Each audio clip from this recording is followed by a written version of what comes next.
Rosie stood by the kitchen table, arms folded tightly across her chest, like she was trying to hold herself together. "You're really ending things like this?" she asked, voice sharp and shaking at the same time. Grace leaned against the doorframe, completely unfazed. "I'm not ending anything. It ended a while ago. I'm just the one saying it out loud." There was a pause, just long enough to let it sting.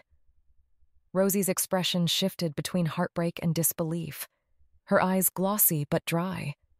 She looked like she wanted to yell, or cry, or maybe just be anywhere else. "I forgave you," she said quietly. "We could still fix this."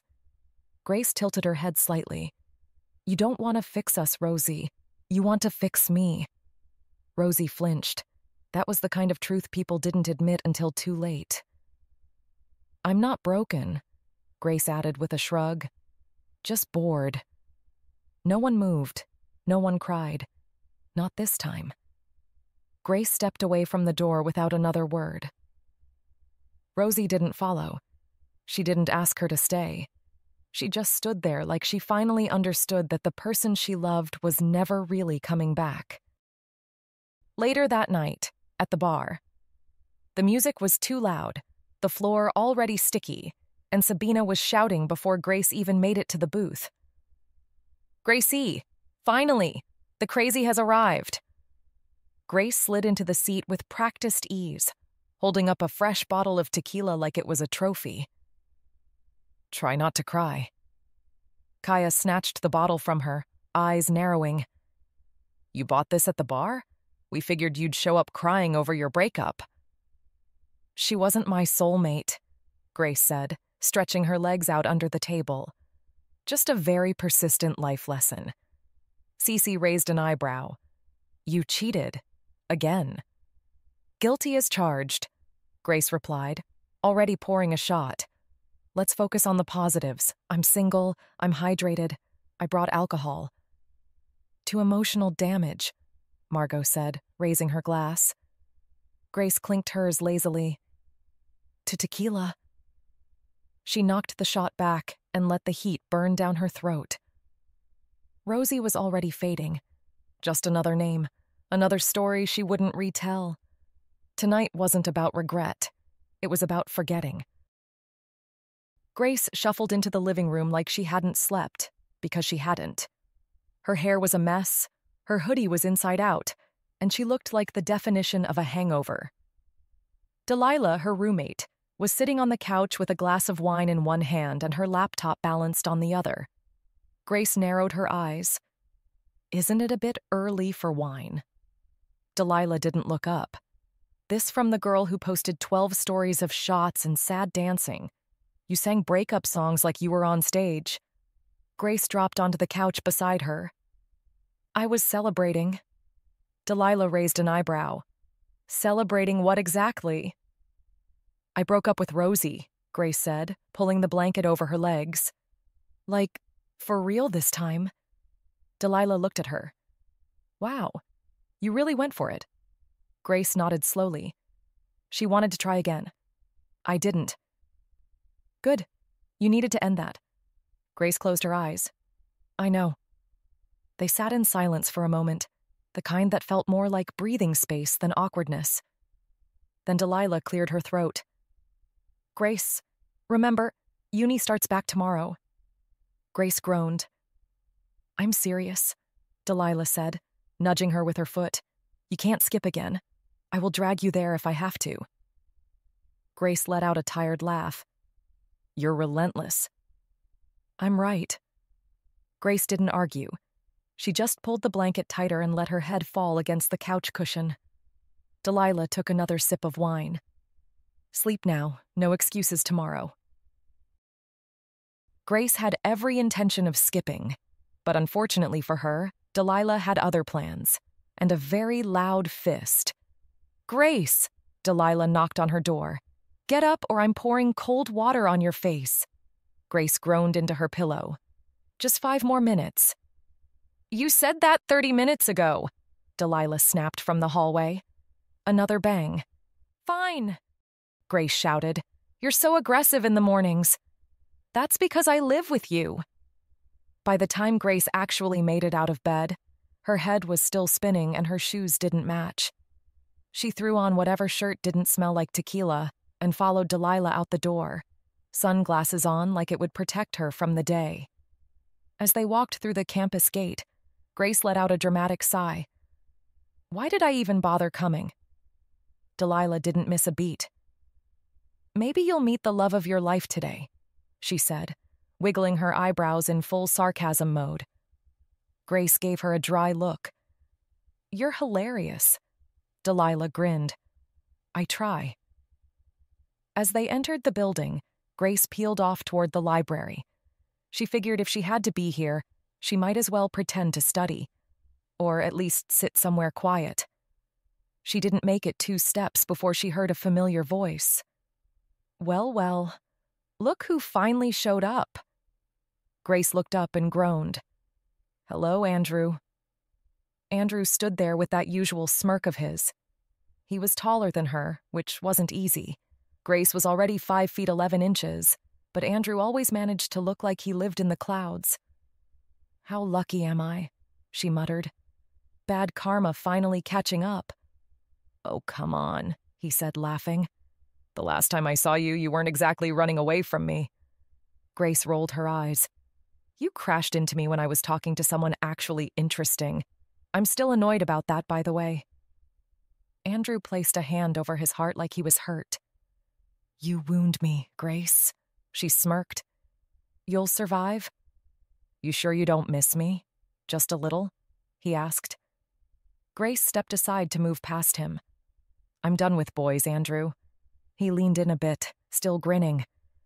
"All boys? Even the tall, charming ones with blue eyes?" Grace didn't even pause.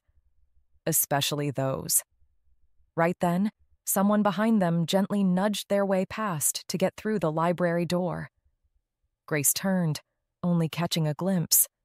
Blonde hair, sharp profile, calm expression. And just like that, something shifted.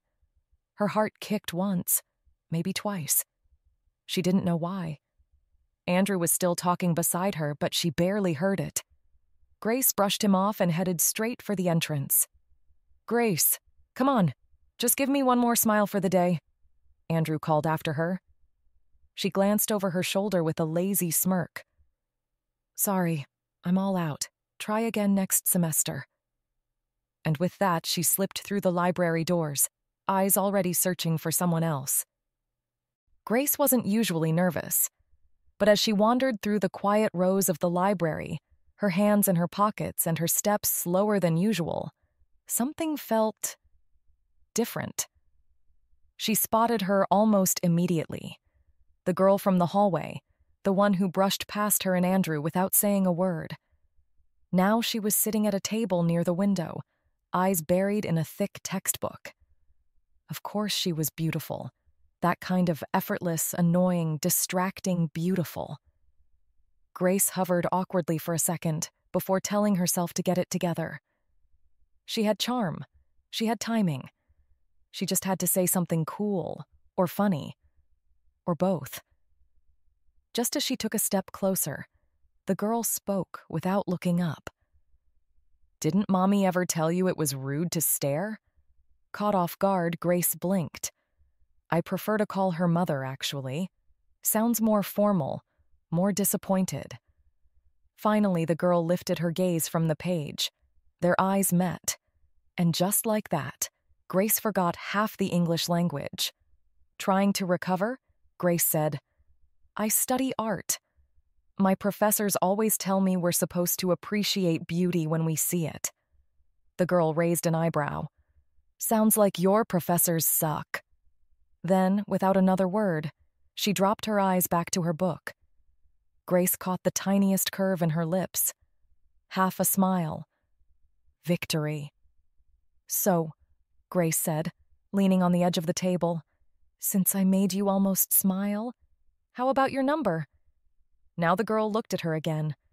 "Oh, so I'm supposed to hand out my number to anyone who gets a reaction out of me?"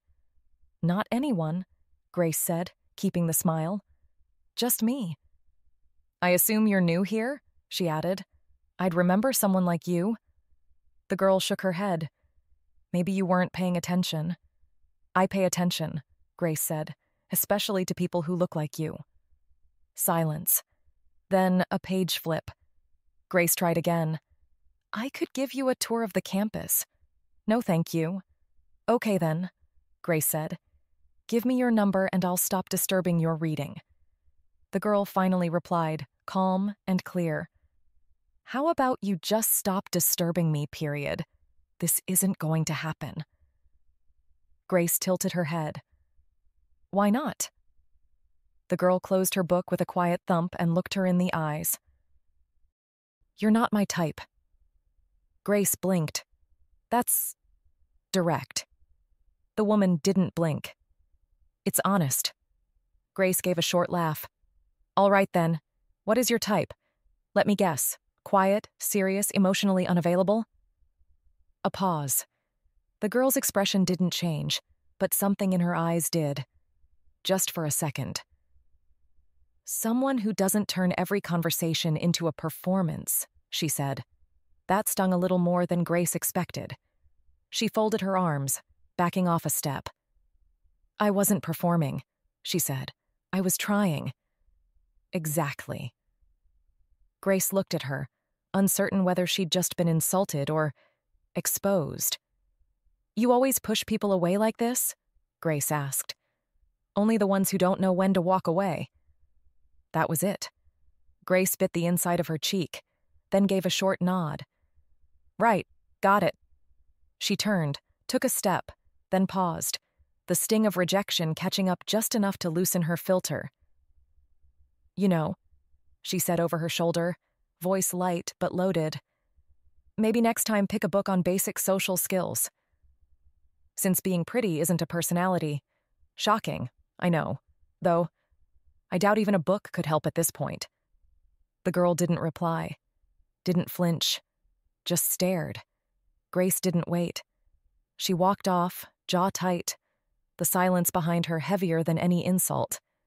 It was fine. She'd move on. It's not like she'd be seeing her again, right? Grace had fully planned on skipping lectures that morning. Her mood was sour, her pride still dented, and she wasn't exactly in the mood to be talked at for 2 hours about typography and grids. But since she was already on campus, thanks to Delilah's early morning get-your-life-together banging on her door, she figured she might as well say hi to her favorite lecturer. It wasn't like she was going to stay. Professor Lemoyne had always been an odd one. A French graphic designer with a sharp tongue and colder fashion sense, he hated nearly everyone and everything. But somehow, he had a weird soft spot for Grace. Possibly because she never pretended to care about his lectures, even though he was semi-famous in the design world. While other students scrambled to impress him, Grace barely showed up, and he found it amusing how little she cared. Once he called her an incurably indifferent headache, but he said it like it was the highest compliment. She pushed open the door to the lecture hall, aiming to slip in unnoticed, maybe wave at Lemoyne from the back and leave. Instead, she saw Andrew waving her over. Grace sighed and flopped into the seat beside him. Tell me he's running late. Andrew looked at her like she'd missed the apocalypse. You didn't hear? Grace raised an eyebrow. Hear what? Lemoyne quit. Packed up last week. Said he was done babysitting privileged private art university brats. Grace blinked. Seriously? Andrew nodded. We've got someone new starting today.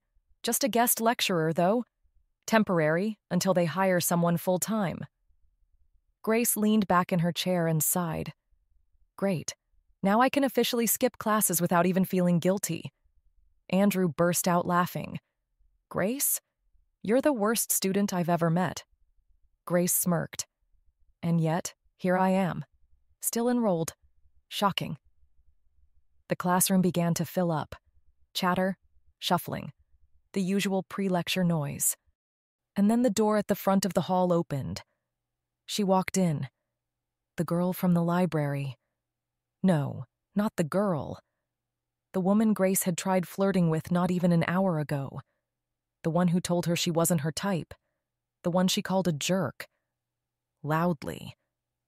Now standing at the front of the lecture hall, with a laptop and a syllabus. Grace stared, frozen in place. The woman looked calm, composed, confident. She turned to write her name on the board. Isabella Drew. Of course it was. Grace slowly brought her hand to her forehead and muttered under her breath, "Of course. Just my luck." Andrew leaned toward her. "What?" Grace didn't look up. "I tried flirting with her in the library half an hour ago." Andrew choked as he laughed. "Oh, this is going to be fun." Grace groaned. This day had gone from bad to catastrophic in record time. And the worst part? Isabella hadn't even looked in her direction. Grace stayed in her seat after class for one reason: survival. If she wanted any chance of graduating, she needed to apologize. Properly. Preferably without being marked as the biggest idiot in university history. Andrew and two other guys were still hovering near the front, cracking jokes and laying on the charm for their new lecturer. Grace rolled her eyes. "Bar in 30?" Andrew turned around, grinning. "Only if you promise not to kiss the bartender again." Grace stared at him, blank. In her mind, she was already planning his funeral. "Just go," she muttered. "Last one there's paying."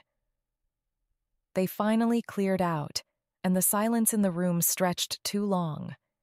Grace stood, dragging herself to the front like she was approaching a firing squad. Her eyes flicked to the whiteboard. Isabella Drew. Below the name, a phone number was scribbled neatly. Before she could stop herself, Grace blurted out, "Well, looks like I got your number after all." Instant regret. She wanted to crawl into the floor. Isabella didn't flinch.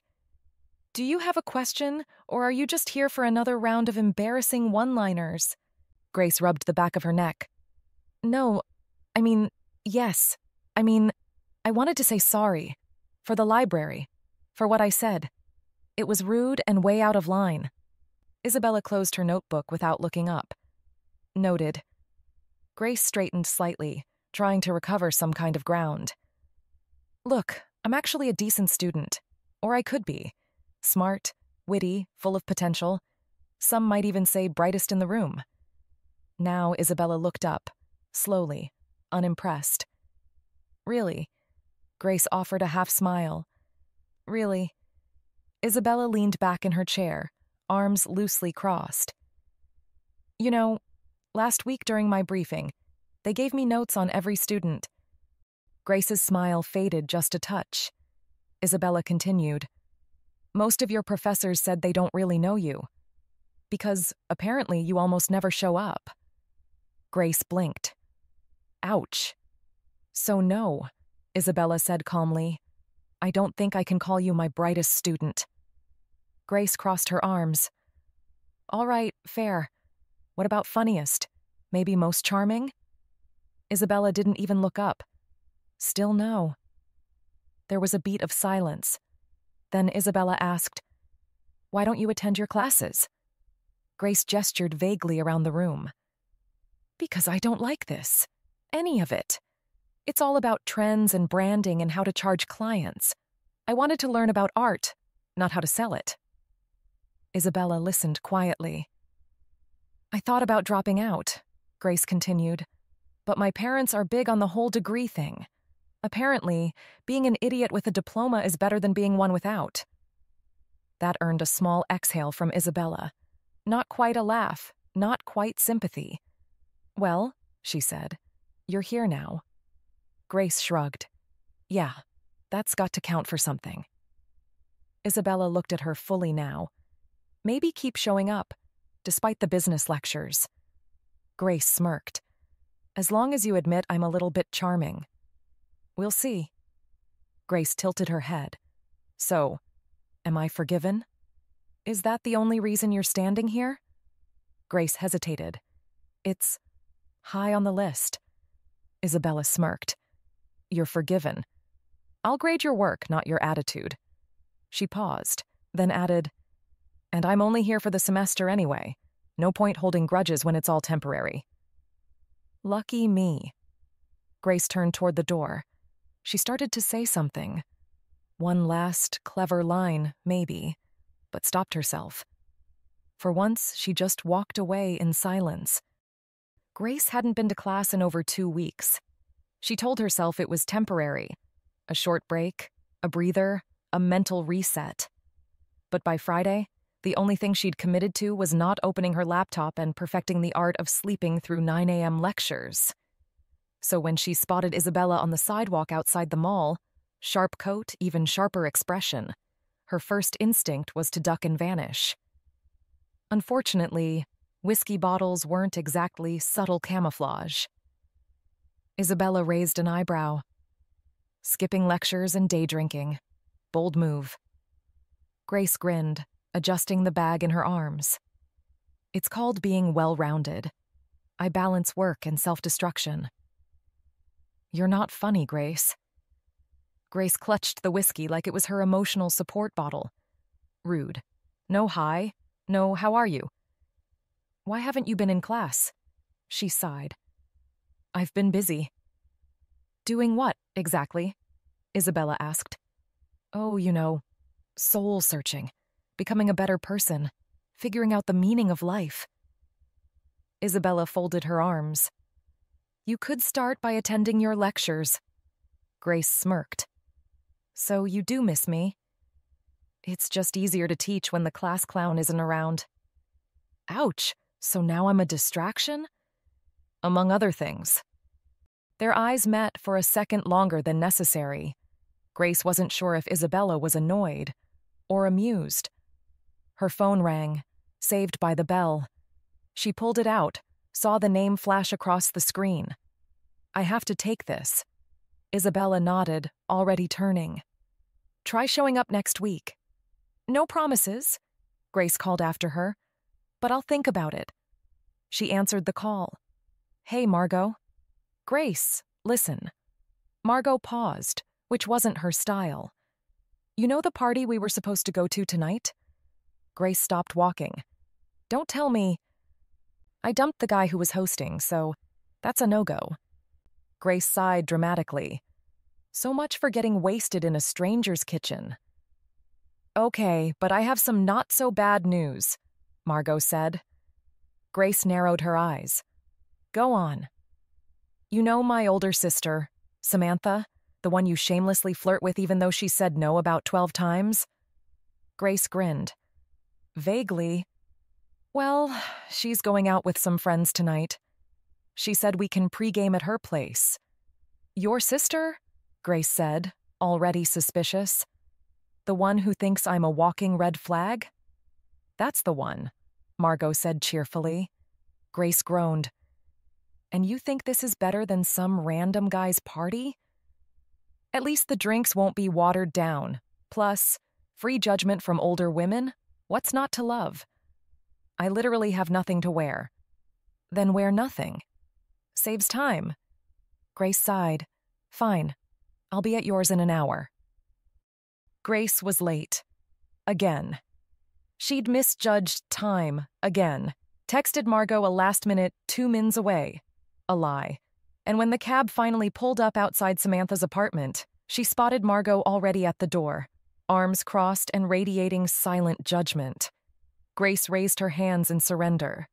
I bring alcohol. Forgiveness is mandatory. Margot didn't speak, just glared and held the door open like a disappointed older sibling. Inside, the music was low, but the energy was warm. Laughter spilled from the kitchen, mingling with the faint sound of wine pouring and heels tapping across tile. Shoes off, drinks up. Welcome to the pre-party. Samantha's voice rang out like a toast from a queen on her throne. And Grace, sweetheart, keep the flirting to a minimum tonight. I'm dangerously close to saying yes to someone like you, and that would really tank my standards. Grace grinned, already sliding out of her boots. For you, Sam, I'd take off more than just my shoes. That earned a round of chuckles from the kitchen.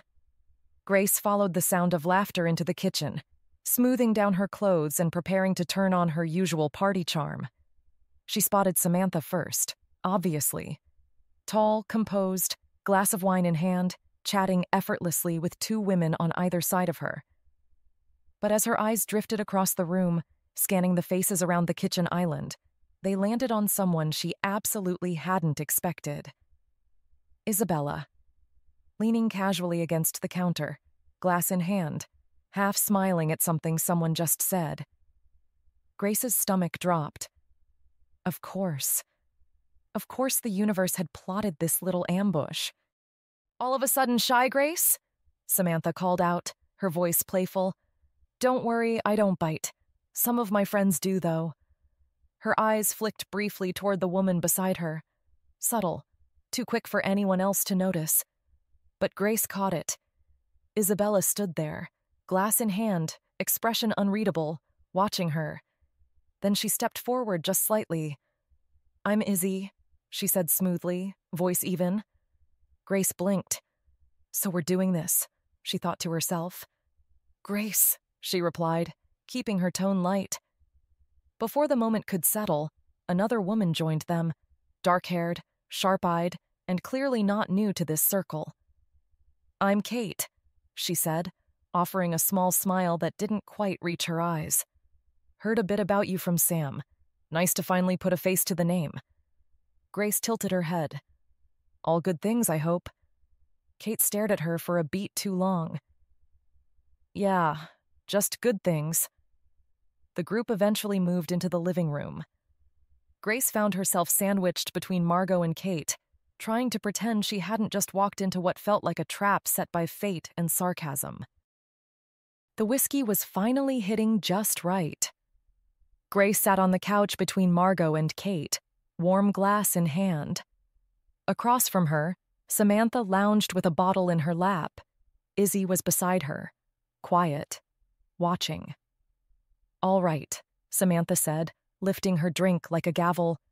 "We're doing this properly now." "Never have I ever," Margot declared. "You know the rules. No repeats, no cowardice." The game started off harmless. Never have I ever sent a flirty text to the wrong person. Laughter, a few sips. Never have I ever lied about being sick to get out of plans. Almost everyone drank. When it was Grace's turn, she took a slow sip of her whiskey, eyes scanning the group before landing, briefly, on Izzy. Then she smiled, lazy and a little dangerous. "Never have I ever had a crush on my hot lecturer during university." Izzy's eyes snapped to her. Not wide, not shocked, cold. A deathly stare that could have frozen Grace mid-sentence. And almost did. Samantha, oblivious, snorted. "Fair enough," she said, raising her glass. "Some of mine were half decent. Still wouldn't risk it, though." She took a sip. Grace followed, ignoring the heat crawling up her neck. Kate leaned in, amused. "At least you had one worth looking at. I swear mine were fossils." "Yeah, no, mine's ridiculous," Grace said, too casually. "Every time she talks, I forget what the class is even about. My brain just disappears." She felt the weight of Izzy's gaze still on her. Samantha raised her eyebrows. "I keep forgetting you're even in uni. What is it you're studying again?" Grace flashed her a grin. "Something that doesn't exactly make my mother proud." That got a few laughs. Kate lifted her drink. "Well, at least you've got decent scenery. That counts for something."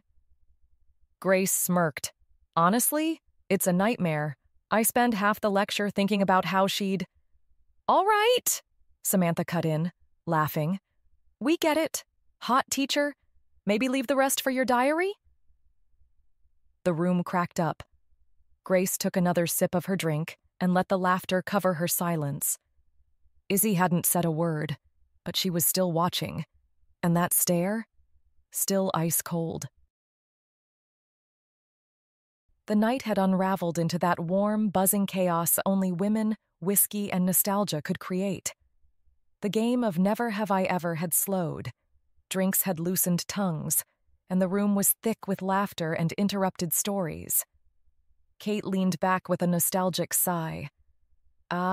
This brings me back to the golden days. Us three, Danny, Haley. Margot leaned in. Wait, Haley and Danny from Samantha's infamous game nights? The very same, Samantha confirmed, swirling her drink. Back when they couldn't be in the same room without Haley threatening to throw hands.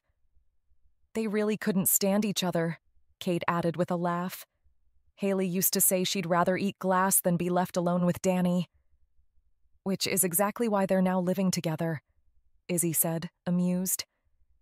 Deep down, I always knew they'd end up together. Guess I was right. That's why they still call me the perfect matchmaker, Samantha announced, smug and unbothered. Kate snorted into her drink. I call you that because you bullied them into dating. Grace tilted her head, smiling. So, you all know each other from college? Yep, Samantha said, gesturing between herself, Kate, and Izzy.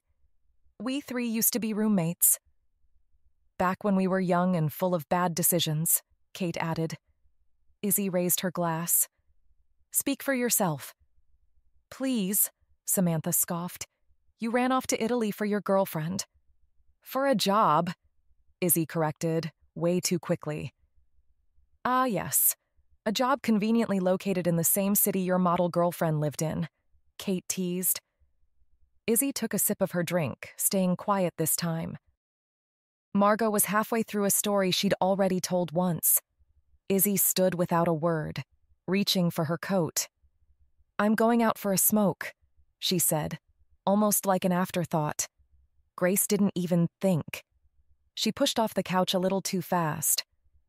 I'll come with. Samantha raised an eyebrow over the rim of her glass. Careful, Grace, she said, tone light, but not without weight. She just moved back. Don't go breaking anything. The room stilled for half a second. Not tense, exactly. Just enough silence to notice. Grace smirked, trying to smooth it over. What, you think I'm trouble? Samantha gave her a slow, deliberate smile. I know you are. Izzy didn't say a word. She didn't say no. She just opened the door and stepped into the night like it was nothing. Grace followed her like it was everything. The night air was colder than expected. Not unbearable, but sharp enough. Isabella stepped a few paces ahead, lighting a cigarette with quiet ease, her profile lit briefly by the flare of the lighter. Grace followed, hands shoved in her jacket pockets, pretending she wasn't immediately thinking of 3 different things to say. So, she said lightly, does this mean I'm guaranteed an easy A since we technically share a social circle now? Izzy didn't look at her, but the corner of her mouth twitched. I'm just impressed you caught on quickly enough not to blurt out that I'm your lecturer. Grace smirked. Please, give me some credit. I am. For once. Grace smirked. I caught the vibe when you came over all polite and fake. That wasn't fake, Izzy said mildly. It was very fake, Grace said. You smiled like you were legally obligated to. Izzy exhaled smoke. And you didn't make it weird. So, thank you. Grace nudged her lightly. Don't get emotional. You'll ruin your reputation. I don't have one, Izzy said. Grace tilted her head. Oh, I think you do. Mysterious and stoic. Izzy chuckled. Just once. And Grace swore it echoed louder than the music inside. They were still outside. The cold hadn't chased them in, and neither had the awkwardness. If anything, it lingered. Less uncomfortable now, more like a dare waiting to happen. Grace exhaled sharply, breaking the silence. I hate quiet. Izzy gave her a sideways glance. You could just enjoy the moment. I could, Grace said. But where's the fun in that? She turned toward her. So, tell me about yourself. Izzy raised a brow. I think I'm already crossing a lot of boundaries just by standing here, with a student, at a party. Grace made a dramatic face. You make it sound like I'm 15 and giggling in a school hallway. I'm 22. I have taxes and heartbreak trauma. I'm basically middle-aged. Sometimes, Izzy said dryly, you really do sound like a teenager. Grace gasped. Ms. Lecturer. That was slander. And maybe a little accurate. Izzy took another slow drag of her cigarette, not denying it. All right, Grace said, rocking back on her heels. If you won't give me a real answer, give me a weird one. Tell me something strange about you. Izzy tilted her head, playing along now. Let me think. Oh, I've got one, she said, eyes flicking toward Grace with deliberate calm. I'm dangerously close to leaving this party because of a woman named Grace, who doesn't understand the concept of space. Grace grinned. See? Now we're getting somewhere. Izzy gave her a look, amused but still unreadable. Okay, Grace continued. Since you won't open up, I'll just show off my weird talent instead. Izzy narrowed her eyes, suspicious. Should I be concerned? Only mildly, Grace said. I'm going to guess your zodiac sign. Izzy groaned. Gosh, no. Yes, it's happening. I should have stayed inside. Too late, Grace said, already dramatically closing her eyes like she was channeling divine energy. I just need a moment to tap into your aura. Izzy shook her head, lips twitching against a smile. You're ridiculous. And you're stalling. But fine. One guess. If I get it right, you will... Grace let the sentence hang, watching Izzy out of the corner of her eye. Izzy didn't blink. I will what, exactly? Grace wiggled her eyebrows. A quickie in Sam's bathroom. Izzy blinked once. That's disgusting.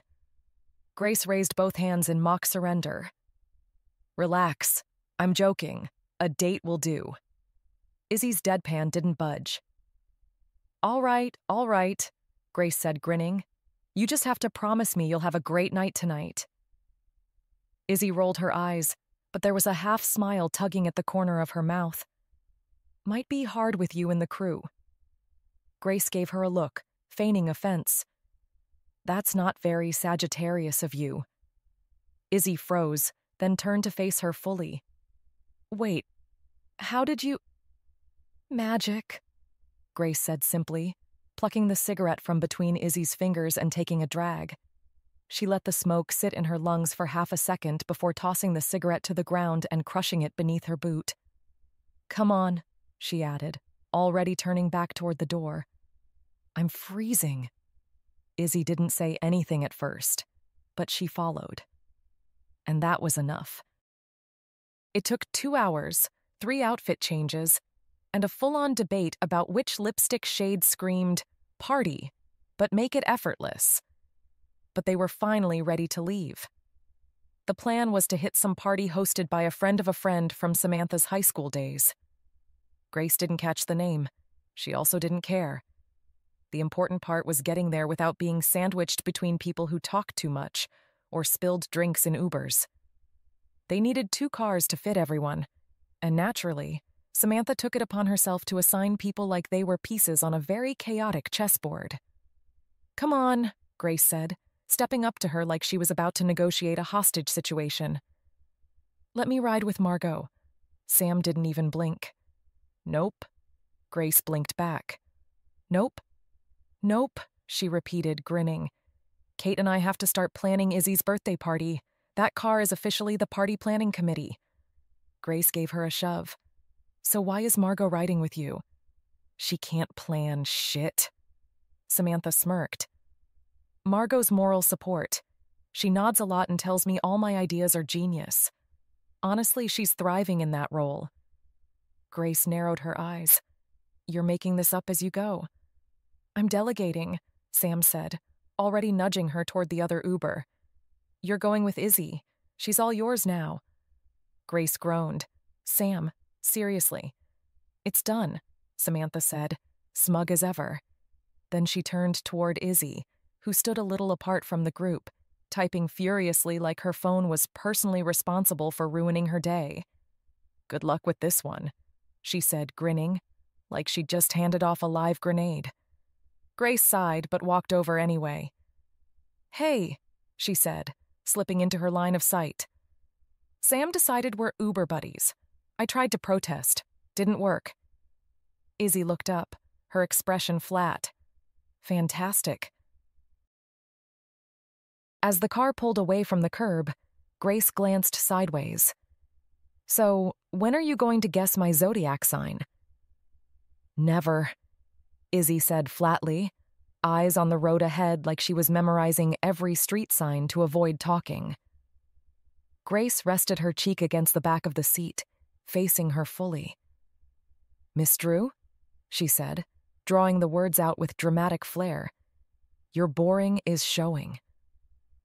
Izzy groaned, head tipping back just slightly.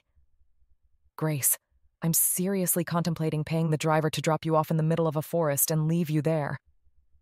From the front, the Uber driver cleared his throat. Miss, that would be against Uber's terms of service. I'm afraid I can't accommodate that request. Grace burst out laughing, loud and sudden. Don't worry, Mr. Driver, she said brightly. She flirts through threats. It's honestly impressive. Izzy shot Grace a sharp look, but there was no real heat behind it. The car was gliding through the city, headlights streaking past like slow blinks. Grace had her head tilted toward the window but wasn't really looking at anything. Call me crazy, she said suddenly, but I feel like the universe is trying to bring us together. Izzy didn't even hesitate. Okay, crazy. Grace grinned. No, seriously. Think about it, Isabella. First time I see you, I flirt with a hot stranger in the library. Bam, turns out she's my hot lecturer. Then I randomly bump into you at the mall. And then again at Sam's. Izzy raised an eyebrow, playing along. That's all it takes to believe in destiny? Yeah, laugh as much as you want. Izzy smiled faintly, then glanced over, her tone shifting just slightly. Margot mentioned something to Samantha earlier, about you breaking up with your girlfriend. Said you cheated. Grace's smile didn't vanish, but it faltered. Oh no, there goes my reputation. Izzy tilted her head. Trust me, I'm not sure your reputation could sink any lower. That made Grace go quiet for a moment. She didn't snap back with something clever. She just looked down at her hands. I know, she said. I know. I'm a shitty person. You have every right to think that. Everyone does. But none of you know how toxic that relationship actually was. Izzy didn't interrupt. They all think I cheated just for the hell of it. Like I woke up one day and decided to be cruel. But it wasn't like that.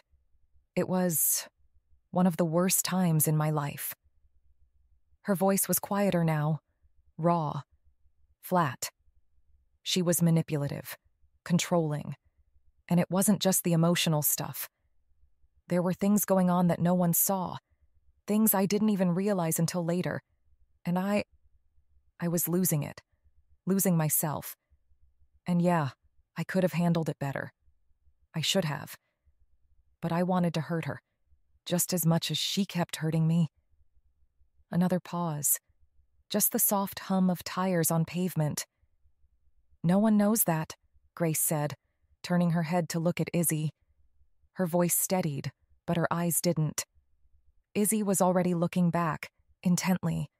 Grace pulled back just a little. Don't what? Grace exhaled. Analyze me.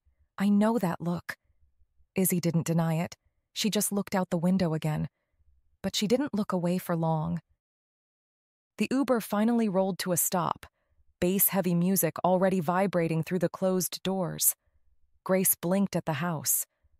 How has the police not been called yet? People were spilling across the porch, red Solo cups in hand, laughter leaking through the open windows.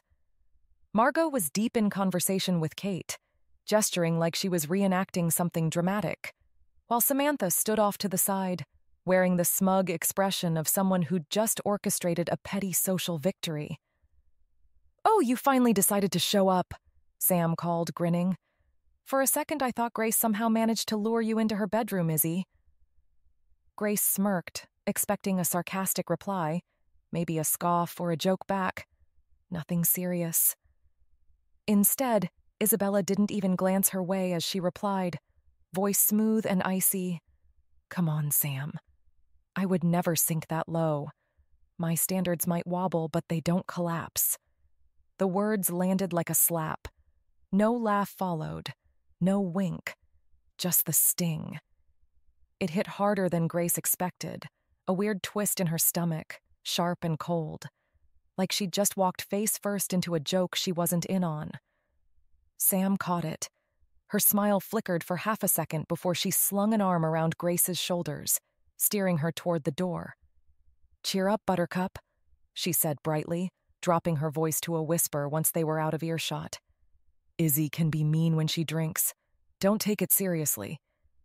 Grace didn't say anything, but her jaw tightened just enough. Sam gave her shoulder a squeeze. "Come on," she added. "Let's find some guys we can destroy in beer pong." So they did. The music blurred at the edges of Grace's mind. She wasn't drunk exactly, just tipsy. Eventually, she ducked into the kitchen for water. The air was quieter there, cooler. Her thoughts hadn't quite caught up to her body. That's when she saw her. Isabella was leaning against the counter like she belonged there, red cup in hand.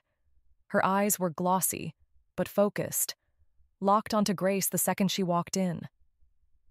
"So," Izzy said, voice curling into a tease. "How's my favorite student doing?" Grace raised an eyebrow. "And that's my cue that you're drunk. Drink some water."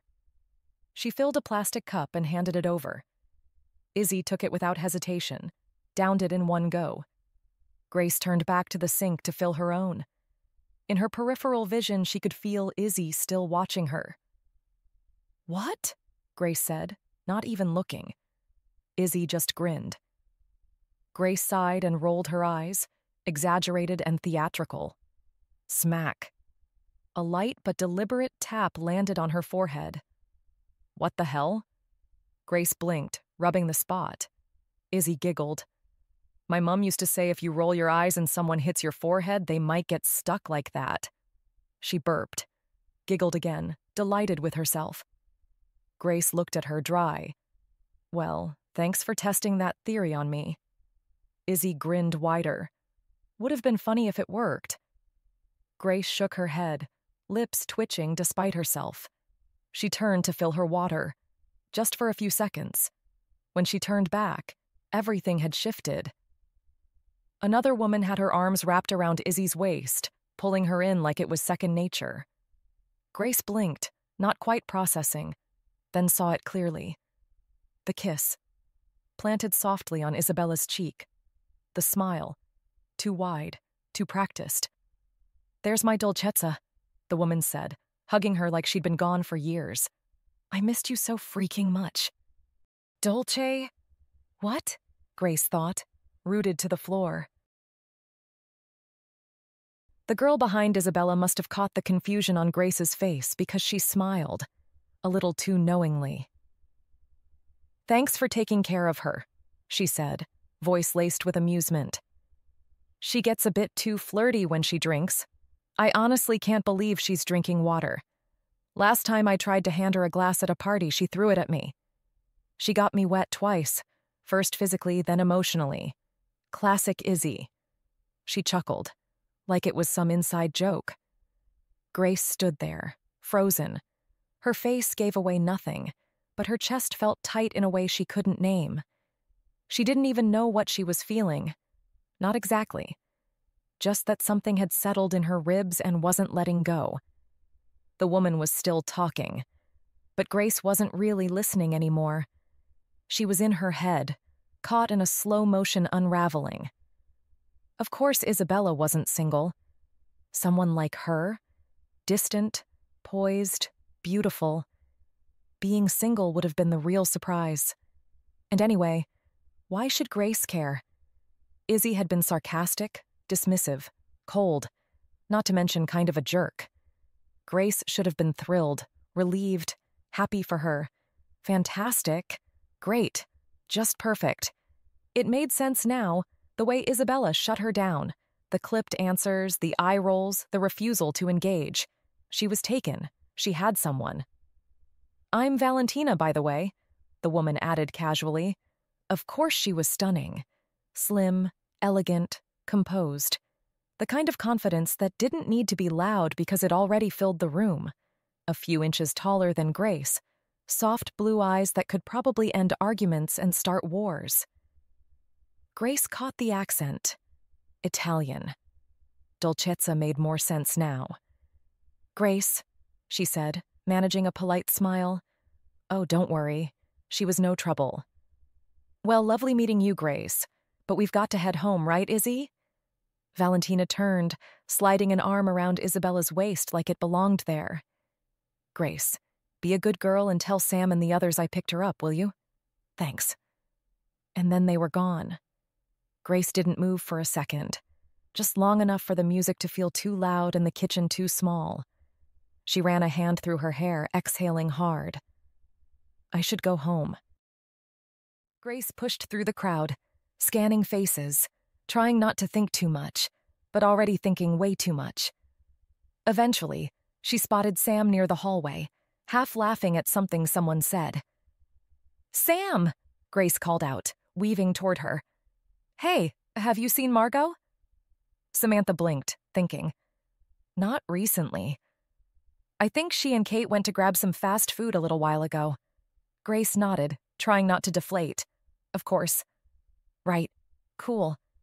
Sam tilted her head. "You okay?" "Yeah, I'm fine. I'll be heading home soon. My friend's on his way to pick me up." Samantha squinted. "What friend?" "You're pretty drunk. I'm not sure if I trust your friend." "Just someone from uni," Grace said quickly. "Don't worry. He's not like that." Sam nodded, easing. "Good. Have you seen Izzy, by the way?" Grace shrugged.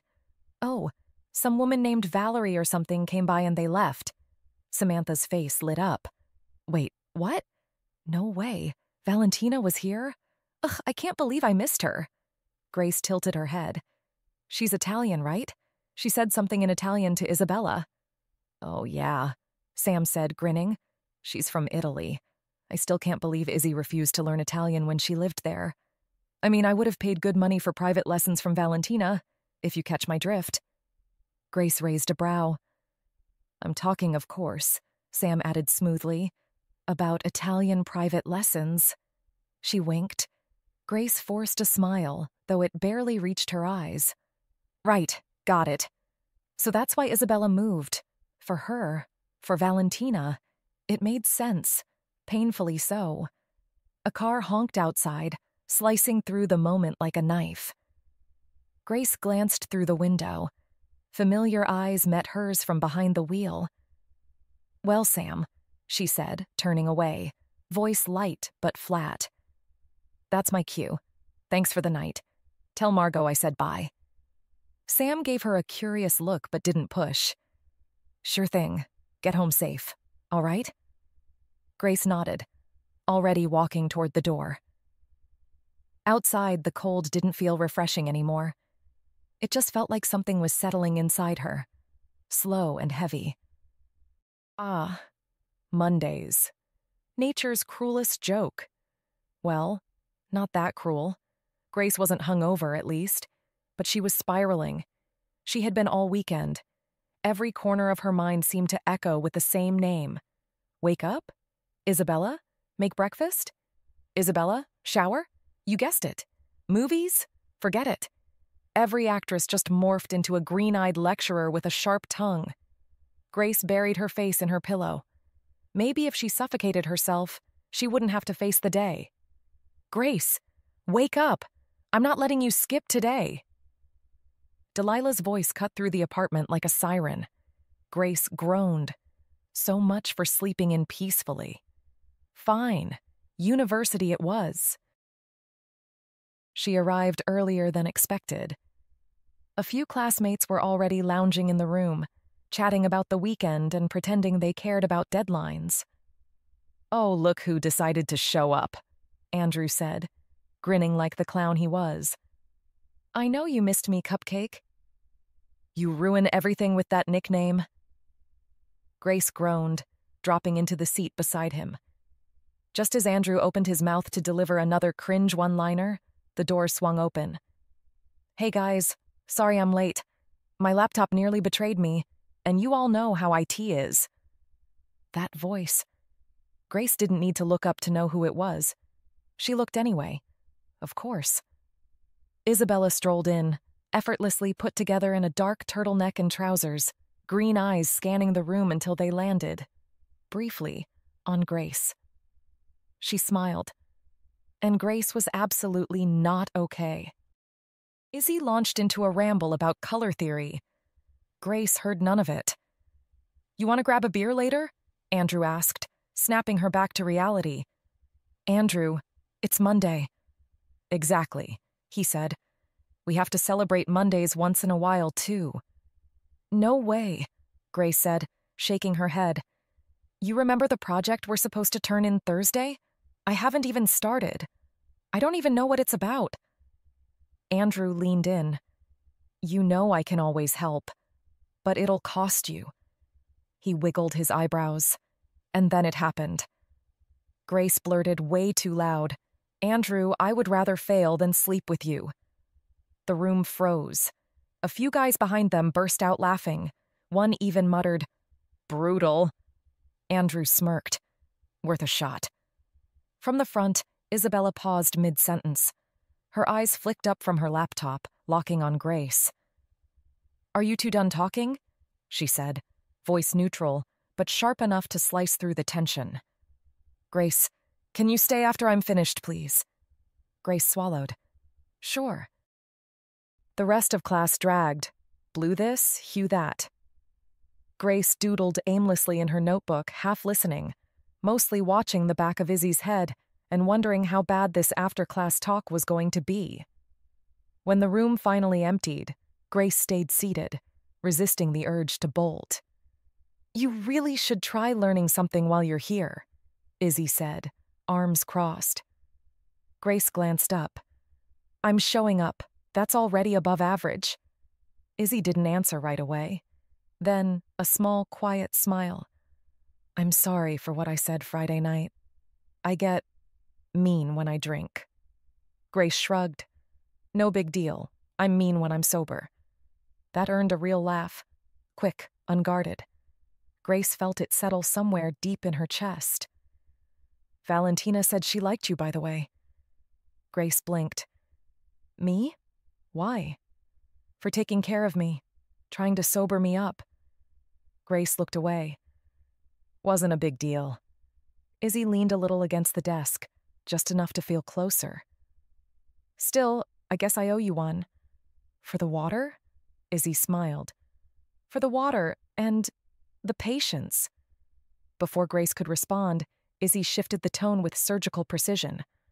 How's the project going? Great, Grace said. Way too fast, too fake. Izzy raised an eyebrow. Uh-huh, because I'm pretty sure I heard you tell Andrew you haven't even started. Grace groaned. Okay, fine. I meant to start. But hey, pressure builds diamonds, right? That laugh again, a little louder this time. Izzy reached for her bag. Text me if you need help with it.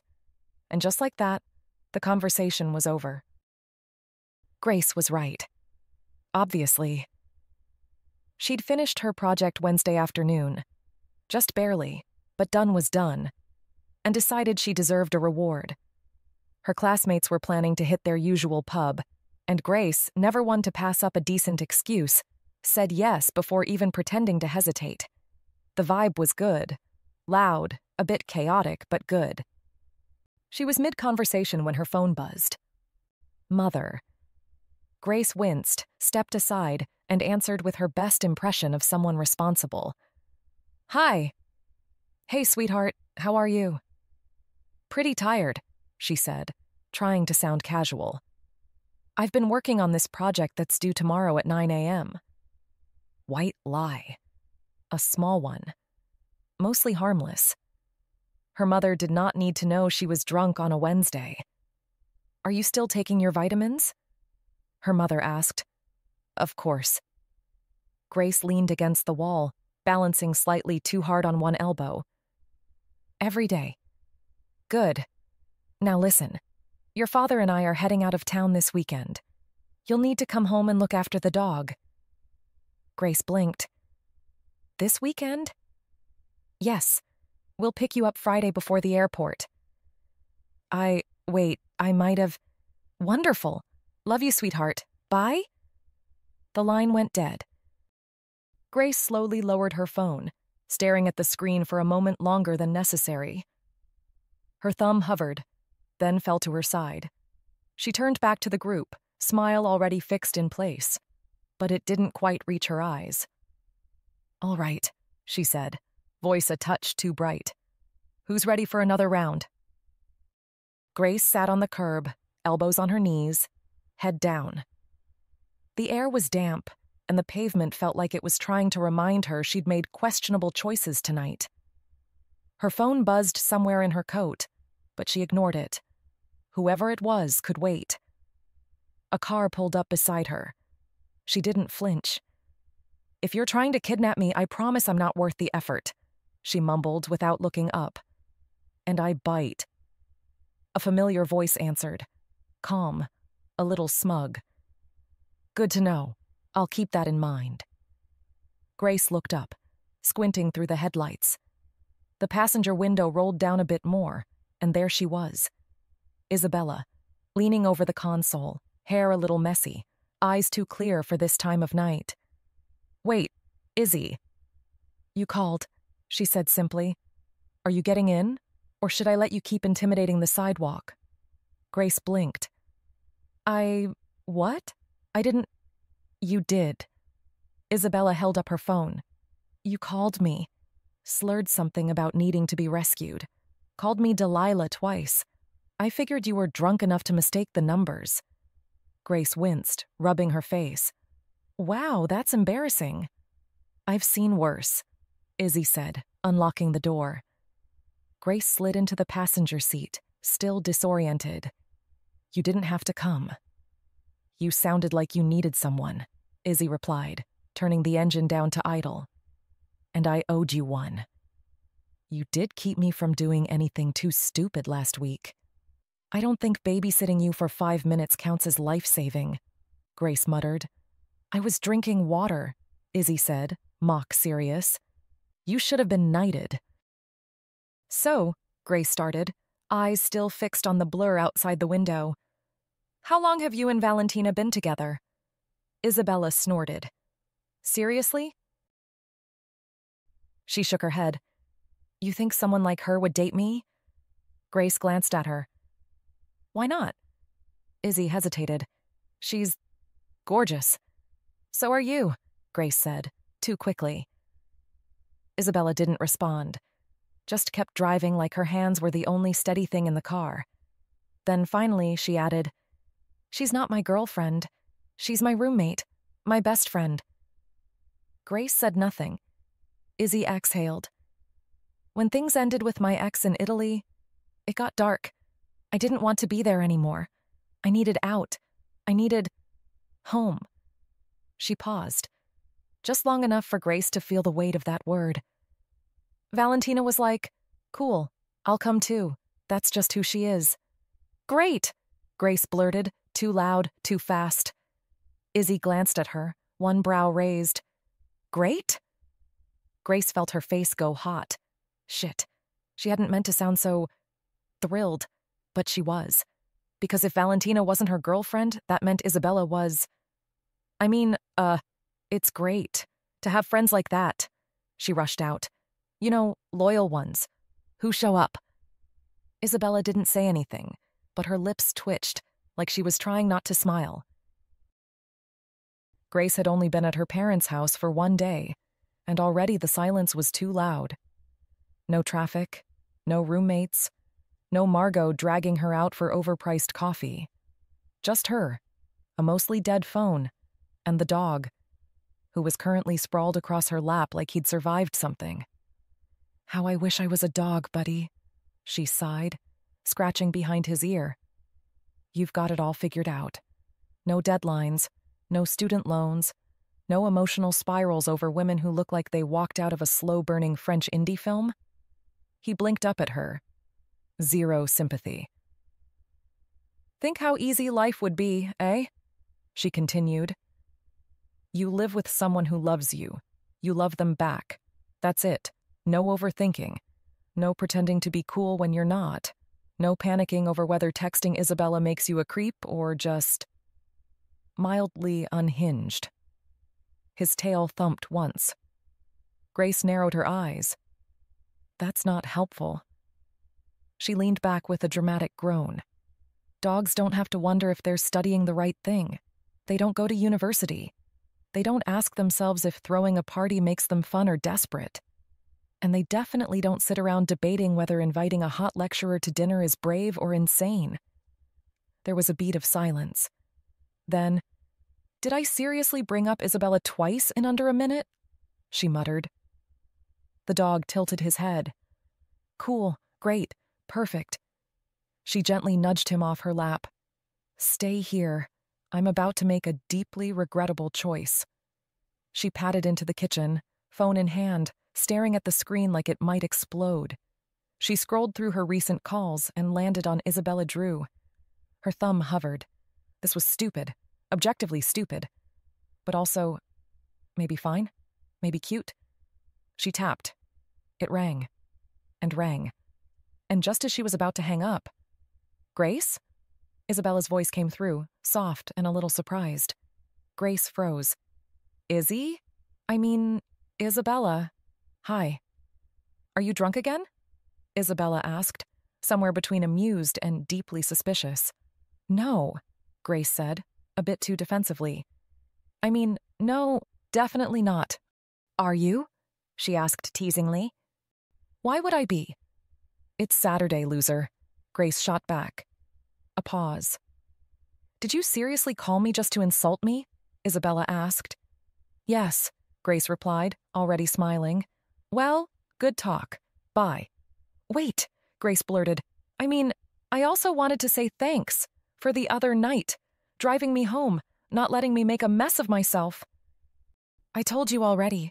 You're welcome, she replied softly. Let me finish, Grace said, rolling her eyes. I wanted to properly thank you, like with food, a thank you dinner. There was a pause on the other end, just long enough for Grace to regret every decision that had led her to this point. A dinner? Isabella said slowly.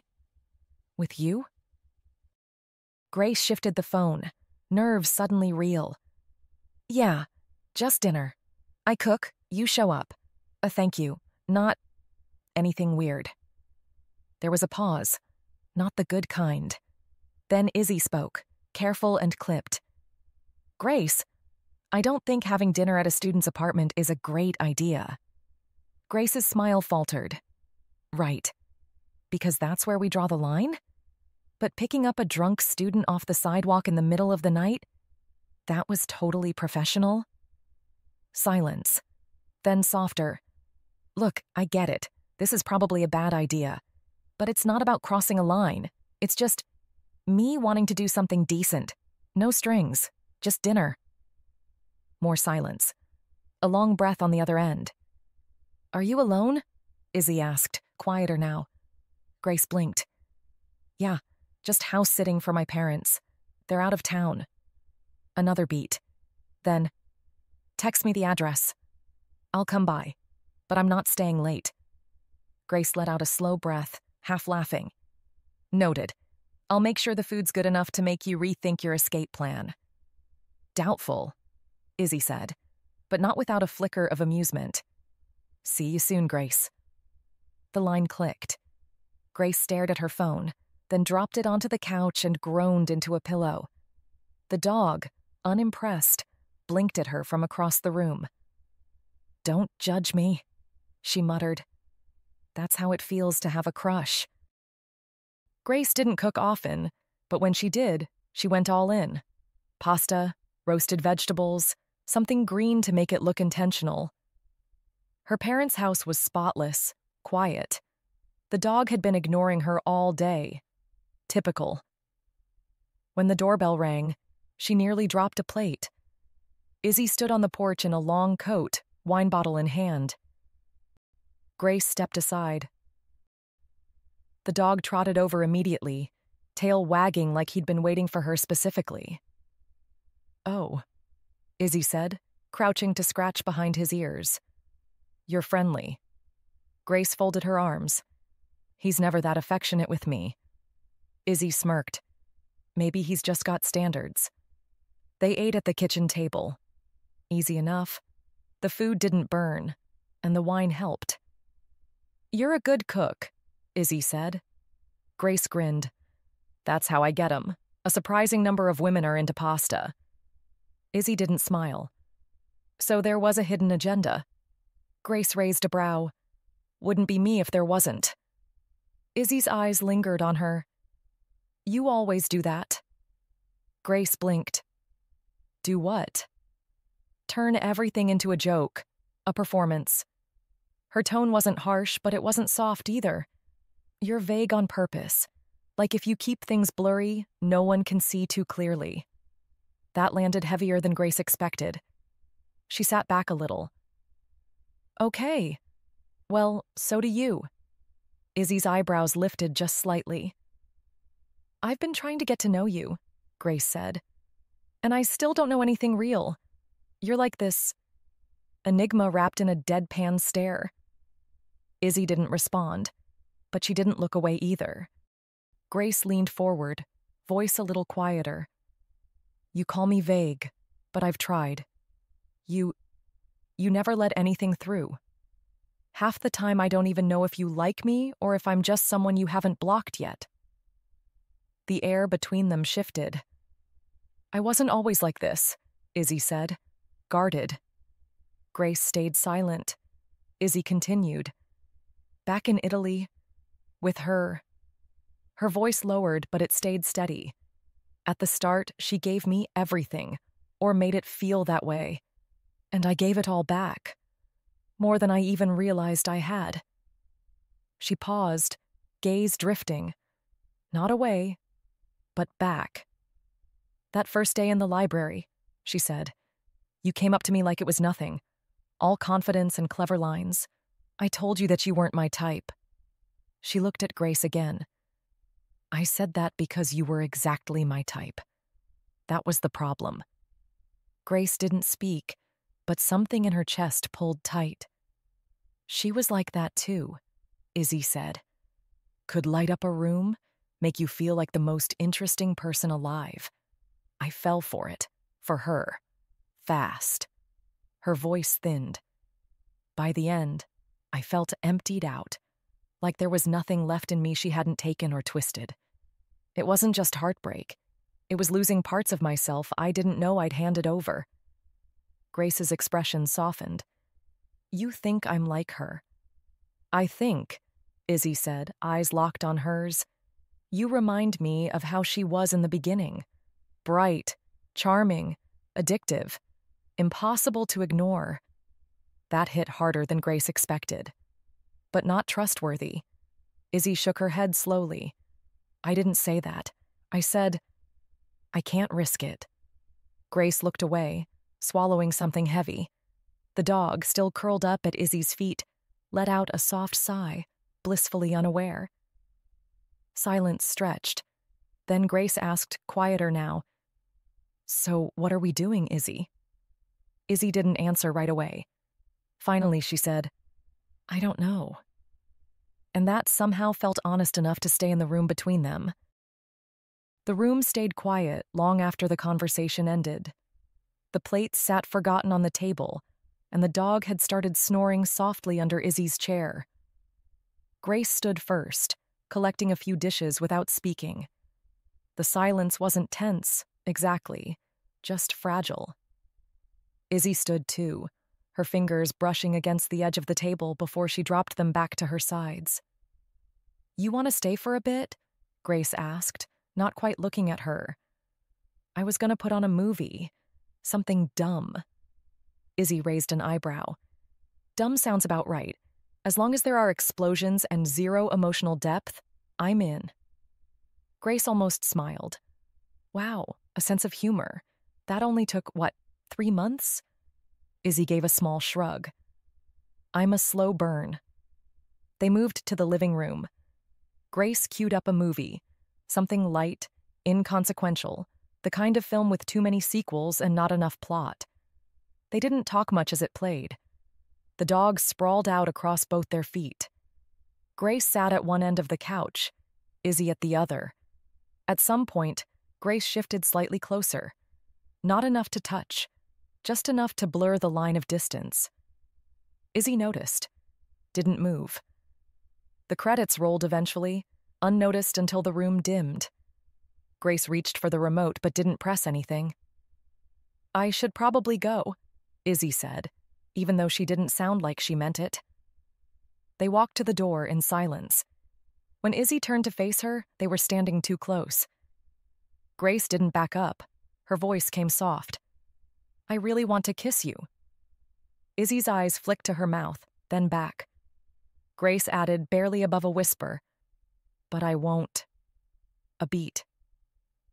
Good, Izzy said, because I wouldn't let you. Her voice wasn't sharp. It was careful, like she was setting a boundary she didn't want to have to set, but she didn't step back. The dog let out a soft, lazy yawn somewhere behind them. Izzy looked at Grace for one more long second. Not tonight. She hesitated just a moment longer, then added, I expect to see you in Monday's lecture. Grace managed a small smile. Yes, Miss Drew. And then she walked out. Grace didn't close the door right away. She just stood there, her heart beating a little louder than it should. Almost. Izzy's jog was slower than usual, the chill air doing little to clear her head. Her legs moved out of habit, but her mind was still at Grace's dinner table, still stuck in that moment by the door. The wine had faded, but something else lingered. Something quieter and far more disorienting. By the time she got back to the apartment, her pulse was steady, but her thoughts were not. She slipped out of her shoes and unzipped her jacket as Valentina called from the couch. Finally! How was the run? Izzy kicked off her shoes. I've had better, but the weather's nice. You should have made me come with you. I immediately regretted saying no after you left. Izzy stepped into the kitchen and paused when she saw the plate on the counter. Toast, eggs, avocado arranged a little too neatly. You made breakfast? She asked. Valentina gave an innocent smile. I was feeling generous. Izzy smirked, walking over. Oh, just how sweet are you, If you keep making breakfast for me, I might just propose to you and call it quits with dating. Valentina laughed. I think that student of yours would kill me if she ever found out you proposed and I said yes. She was killing me with her stare when I came to pick you up. Izzy pulled out a chair. Well, she thought you were my girlfriend. And please, she added, eyes narrowing just slightly. Don't call her my student, only you know that. Valentina raised a brow. Fine, fine. You're not a student looked like trouble anyway. Izzy rolled her eyes. You're mean. I'm right, Valentina said sweetly, sipping her coffee. Izzy grabbed her fork and waved it in warning. Don't be so childish, Val. I'm going to take a shower and then I'll be back. Cool. I've got nothing planned. We can chill in Netflix. Izzy nodded and headed to the bathroom, needing hot water to scrub some of the noise from her brain. The hot water didn't clear Izzy's mind the way she hoped. If anything, it made her thoughts louder. Grace's voice, her grin, the way she'd said, I want to kiss you. Izzy had replayed that moment more times than she wanted to admit. After drying off and pulling on fresh clothes, Izzy returned to her room and towel-dried her hair. When she finally checked her phone, there was a message waiting. A selfie of Grace and the dog, both of them looking smug. The caption read, He misses you. I said he'll see you again sometime. Hopefully. Izzy rolled her eyes, but the smile came before she could stop it. Later that afternoon, Samantha let herself in without knocking, as usual.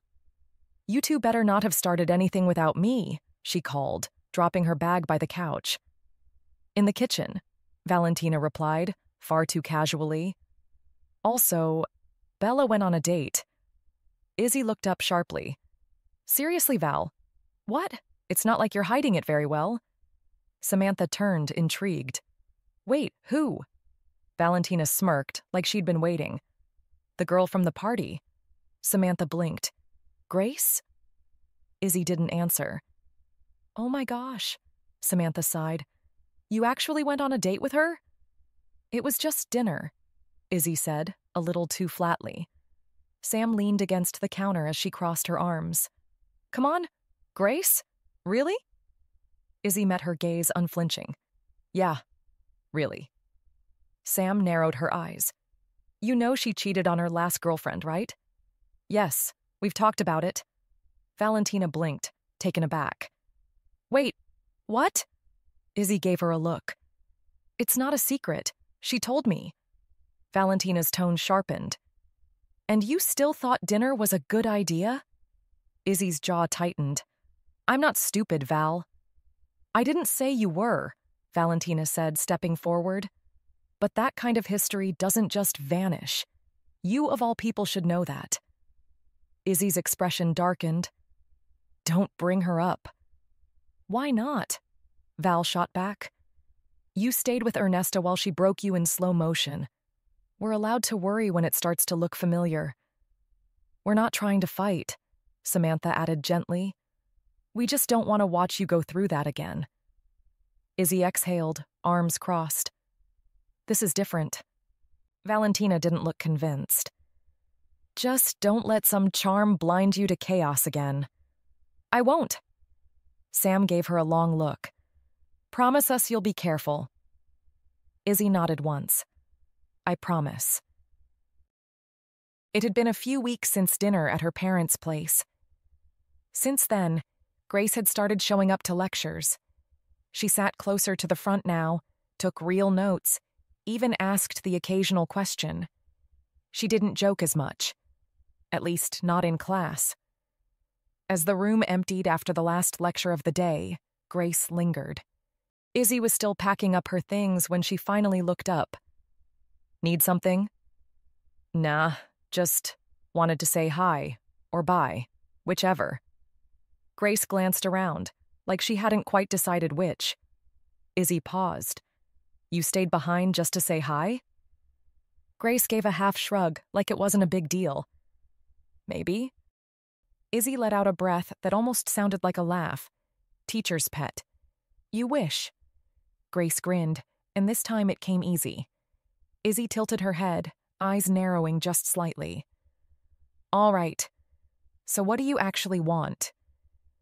"Maybe to ask when we're going on that second date." There was a pause. Izzy didn't look angry, just unreadable. "Not trying to push," Grace added quickly. "I know you're not rushing into anything." Izzy sighed, soft and measured, and closed her laptop. "When you get a B+ or higher." Grace groaned. "Ouch. Brutal." "Not brutal, just honest. This is a private university, Grace. People pay a fortune to be here. Wasting it isn't funny. It's just sad." The grin faded, just a little. "Yeah, you're right." For a moment, neither of them said anything. Izzy turned back to her bag, zipping it up without a word. Grace lingered, then spoke. Quieter this time. "I won't be giving up, you know." Izzy looked over at her, one brow raised. "Didn't say you should." She started toward the door, then paused just long enough to toss a glance back. "Just saying. Earn it." That was enough to make Grace smile again. Just a little. She promised herself that she would study harder. And maybe, just maybe, get that B+. Later that evening, after she got home, Grace checked her phone and saw a message from Margot. Birthday party for Isabella at Sam's place. This Friday, 7 p.m. Sam told me to invite you. Grace stared at the message. Isabella's birthday. A party. At Sam's place. On Friday. Her first thought, why the hell would Sam want me there? Her second, crap. What do you even buy for someone like Izzy? Something meaningful? Something that wouldn't make Isabella roll her eyes. Friday came quicker than Grace expected. She arrived at Samantha's place with a small gift bag in hand. Inside was a leather-bound notebook, clean, minimal, thoughtful. Isabella was always nagging them to sketch before starting a design. It felt right. Personal, but not over the top. The apartment was already buzzing with music and laughter. Familiar faces greeted her as she stepped inside, easing through the crowd until her eyes found her. Isabella. She looked effortlessly beautiful. A simple dress, loose waves in her hair, understated, and somehow even more stunning because of it. Grace, you made it, Sam said, pulling her into a quick hug. Come on, let's get you a drink. In the kitchen, Grace accepted a cup, her eyes still drifting toward Isabella every few seconds. She didn't talk to her right away. Instead, she moved between groups, laughed with Margot, chatted with some of Sam's friends, always aware of Izzy on the other side of the room. At one point, a tall woman approached, confident, striking. Grace, right? She said. I'm Valentina. I don't know if you remember me. Oh, hi again, Grace replied. Valentina. She was beautiful too, but not in the same way as Isabella. It was hard to explain, but Valentina's beauty hit you all at once. Sharp, intentional, and effortless. She was sexy, with sharp, foxy eyes that drew people in without trying. She looked like someone meant to be chased, someone the whole world would fall for at first glance. And she knew it, probably because she'd heard it 1,000 times. But Grace wondered how often she'd been told she was more than just sexy. Valentina felt like a Friday night in Prague. Unpredictable, glittering, full of chaos and unforgettable moments. Isabella was different. Her beauty didn't belong to just one kind of gaze. It felt universal, crafted for men and women, for sunlight, for rain, for the moon. She looked soft, but not weak, as if she were created so people could finally understand what it means to love someone gently. Isabella's beauty didn't ask for attention. It simply drew you in. Isabella felt like a Sunday morning in the tulip fields of the Netherlands. Slow, tender, and exactly the kind of quiet you didn't know your heart had been missing. Valentina took a sip of her drink. So, how do you know Isabella? Through Sam's party, when you picked her up. She raised an eyebrow, then gave a small, ironic smile. Right, that night. A beat passed. She's great, isn't she? She is, Grace replied. Valentina's gaze lingered a moment too long. Her eyes narrowed, just enough to feel intentional. She's my best friend, she said, her tone smooth. And I do a lot for my best friends, the kind of things most people wouldn't even consider. Grace blinked, not sure if she should laugh or be worried. Valentina smiled. Just kidding. But the way she said it made it sound anything but. Eventually, Grace found the nerve to approach Isabella. She was standing by the window, phone in hand, mid-text, bathed in the soft spill of amber light from a nearby lamp. Hey, birthday girl, Grace said, aiming for casual. Isabella looked up, a small smile forming. Grace, I'm glad you came. Of course, wouldn't miss it. Happy birthday? Yikes, you're starting to get old. She handed her the gift bag with a half grin. Izzy flipped her off, but took the bag, curiosity already peeking through. You didn't have to get me anything, you know. I wanted to, Grace said, watching her closely. Isabella pulled out the notebook, fingers brushing over the smooth leather cover. She paused. "This is beautiful," she said quietly. "Thank you. I figured you'd like it. You're always yapping at us to use notebooks." That earned her a look and a smile. "I love it. Really. Thank you." For a moment, neither of them said anything. The party noise blurred into the background like it was happening in another room entirely. Then Isabella spoke, almost lightly. "Want to get some fresh air?" Grace nodded. "Yeah, sure." She followed her out onto the rooftop terrace. "So, is this the part where you kiss me just because you liked your birthday gift?" Grace asked, trying to sound casual as she and Isabella settled onto the rooftop bench. "I was thinking about it," Isabella replied, lips curving into a fake sweet smile. "But because of your smart-ass mouth, I won't do it now." Grace laughed. "Well, that's a shame. I was looking forward to it." "Oh, were you now?" Izzy raised an eyebrow, her fake smile shifting into something more genuine. "Yeah," Grace said, leaning back, playing it cool, even if the rejection, playful or not, made her pulse skip. Isabella leaned in just a little. Her eyes sparkled with mischief. Grace knew that look. Isabella was about to stir trouble. "You know," Isabella said, "Valentina's gift was really amazing. Maybe I should kiss her instead." Grace kept her smile, but something in her chest twitched. She knew Isabella was joking, knew Valentina was just her best friend. But Valentina was still Valentina. "Well," Grace said, lifting her chin a little, "if you think her gift was that much better, maybe you should." "All right then. I guess I'll go find her." Isabella sighed dramatically and started to rise, slow and theatrical. Grace didn't even think. She reached out, caught her hand, and pulled her straight into her lap. Electricity. It shot through her, the same spark she'd felt when Isabella was at her parents' house. That unmistakable flutter of nerves and adrenaline. It was real. And it was here. Isabella looked down at her with a raised brow, amused but entirely unbothered.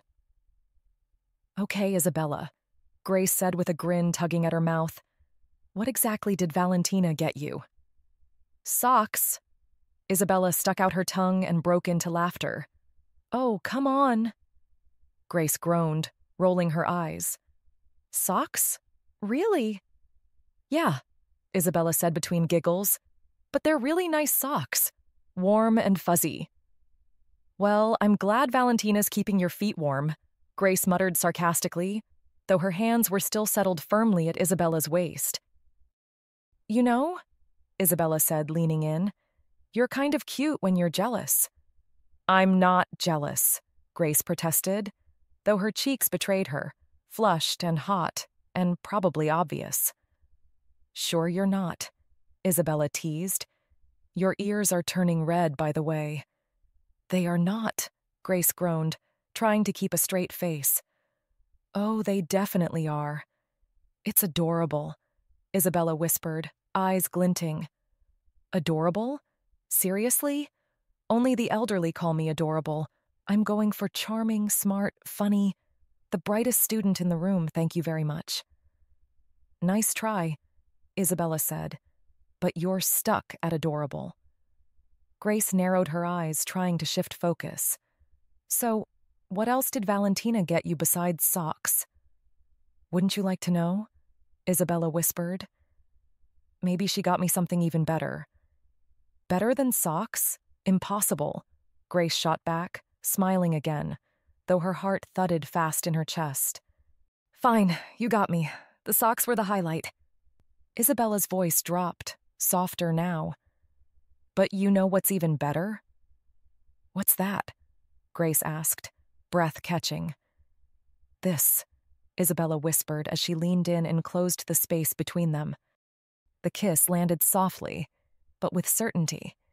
Playful, yes, but slow, warm, and full of something unspoken. As their lips met, everything else dulled. The rooftop, the party, the flicker of insecurity from before. All of it faded.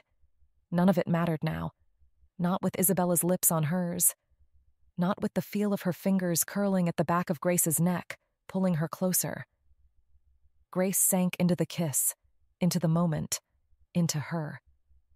When they finally pulled apart, their foreheads rested together, breath mingling in the cool air. "Finally," Grace said, a teasing smile tugging at her lips. Isabella let out a soft laugh, her voice quieter this time. "Yeah, finally." Grace woke slowly, a fuzzy warmth blooming in her chest that had nothing to do with the sun streaming through her window. The memory of the rooftop kiss, soft and certain, played on repeat in her mind. Her lips still tingled, and a genuine, unburdened smile stretched across her face. This was new. This felt different. She reached for her phone, already buzzing with notifications. A few from Margot about the party, a couple from Delilah about laundry. But her thumb hovered over Isabella's name. A direct text. Not a drunk dial, not a formal lecture email, but a proper text. This was hers. Her grin widened. She typed, "Hope your feet are warm, birthday girl." Still thinking about those socks and other things. She added a winking emoji because that felt very Grace. Sent. Then the overthinking started. Was it too much? Too soon? She'd been so direct with the kiss, maybe she should play it cooler. No, she thought. That's not her style. She tossed the phone onto her pillow, willing it to buzz instantly. A reply flashing onto the screen. Across the city, Isabella's phone vibrated on her bedside table. She'd just finished her morning jog, still feeling the lingering burn in her legs that usually cleared her head. But today, Grace's text cut through the post-run calm like a sharp note. "Hope your feet are warm, birthday girl. Still thinking about those socks and other things." Isabella read it once, twice. A small smile, genuine and involuntary, tugged at her lips. The memory of Grace pulling her onto her lap, the playful banter, the unexpected certainty of the kiss. It all flooded back. It had been electric. Different. Grace was impossible to ignore. But then the familiar walls began to rise, heavy and cold. "Careful, Izzy. Don't go breaking anything. You know she cheated on her last girlfriend, right? That kind of history doesn't just vanish. Don't let charm blind you to chaos." She typed, "They're excellent socks, thank you. As for other things, perhaps we should focus on color theory next week." It was formal, a little distant, a clear deflection back to their student-lecturer dynamic. Her finger hovered over send. The thought of opening herself up again, of risking that kind of pain, was a heavy weight in her chest. She needed time. It was safer. Always safer. Then she deleted it, every single word. Grace waited, and waited. An hour passed, then 2. Her initial optimism slowly deflated, replaced by a familiar knot of self-doubt. She picked up her phone again, checking the message. No reply. Was it a mistake? Was she just a party moment? Had she misread everything? The pang of disappointment was sharper than she cared to admit. Monday morning arrived with the usual relentless efficiency of the university timetable. Grace felt a familiar dread, but it was mixed with a new acute anxiety. She'd spent the weekend replaying the kiss, rereading her unreplied to text, and bracing herself for what wouldn't be said. She arrived early, finding her usual spot. Andrew waved, but Grace offered only a tight, forced smile. She fidgeted, her gaze fixed on the door, a nervous flutter in her stomach. When it finally opened, Isabella walked in, effortlessly put together in a dark turtleneck and trousers. Her green eyes scanned the room, landing, briefly, on Grace. There was no smile, no acknowledgement beyond a fleeting glance, just professionalism. Cold, unyielding professionalism. Grace's stomach dropped. The lecture on composition felt endless. Grace doodled in her notebook, trying to absorb Izzy's words about hue and saturation, but her mind was a static-filled mess of what if and what now. Izzy was all business, her voice calm and clear, her movements precise. She didn't look Grace's way once. It was like the rooftop, the kiss, the text. None of it had ever happened. When the bell finally rang, the usual rush for the door began. Grace gathered her things slowly, pretending to search for something important in her bag, trying to appear nonchalant as the room emptied. She heard the shuffle of feet, the murmur of voices, then the gradual emptying of the room. A heavy silence settled. She was almost alone when a voice, clear and unyielding, cut through the quiet. "Grace." Grace looked up. Isabella was standing by the desk, her laptop closed, arms crossed. Her expression was serious, her green eyes piercing, and it made Grace's breath catch. "We need to talk," Izzy said, her voice low. Grace swallowed, the word catching in her throat, a mix of apprehension and relief washing over her. "Yeah," she managed, her voice barely a whisper. "We do." The classroom was unnervingly silent now, the last echoes of hurried footsteps fading down the hall. Grace stood by her desk, clutching the strap of her bag, her heart a frantic drum against her ribs. Isabella remained by the front, her arms still crossed, her gaze steady and intense. "So," Grace began, her voice a little higher than she intended, trying to inject some of her usual lightness, though it felt forced. "This is the part where you tell me I was out of line, or that you were drunk, and it didn't mean anything." Isabella didn't flinch. She kept her eyes on Grace, unblinking. It meant something. The admission hung in the air, thick and tangible. Grace felt a flicker of hope, quickly overshadowed by Izzy's continued silence. The unread text from Sunday screamed in her mind. "Then why didn't you text me back?" Grace blurted out, the question escaping before she could filter it. She immediately regretted the directness. But the words were out. "I sent you a message. I thought maybe it meant something to you too." Isabella's arms uncrossed, her hands dropping to her sides, a slight tension in her shoulders. She turned, walking slowly towards the windows, her back to Grace. "It did," she said, her voice softer, almost a murmur against the quiet room. "Too much." Grace stared at her back, confusion mounting. "What does that even mean, Izzy?" She took a tentative step forward. "Do you feel like you made a mistake kissing me and now you feel weird?" Isabella was silent for a long moment, the quiet stretching between them like a taut string. She turned, finally, her eyes meeting Grace's. They were filled with a familiar guardedness, but now a flicker of something deeper. Vulnerability. I don't know," she admitted, her voice barely above a whisper. Her gaze dropped to the floor, then back up to Grace. "It's just, I feel like I am setting myself up to get hurt." The words hung in the air, heavy with unspoken history. Grace remembered the snippets Izzy had shared in the car about her ex in Italy. The confession at her parents' house. She cheated on me. Not once, not even twice. More than that. And somehow I stayed too long, and I lost a lot of myself trying to hold it together. She remembered Izzy saying, "I promised myself I'd never go through that again." Grace's usual quick wit abandoned her. There was no clever retort, no sarcastic comeback. Just a quiet understanding that settled over her like a heavy cloak. This wasn't about Grace's charm or Izzy's guardedness anymore. This was about something much deeper.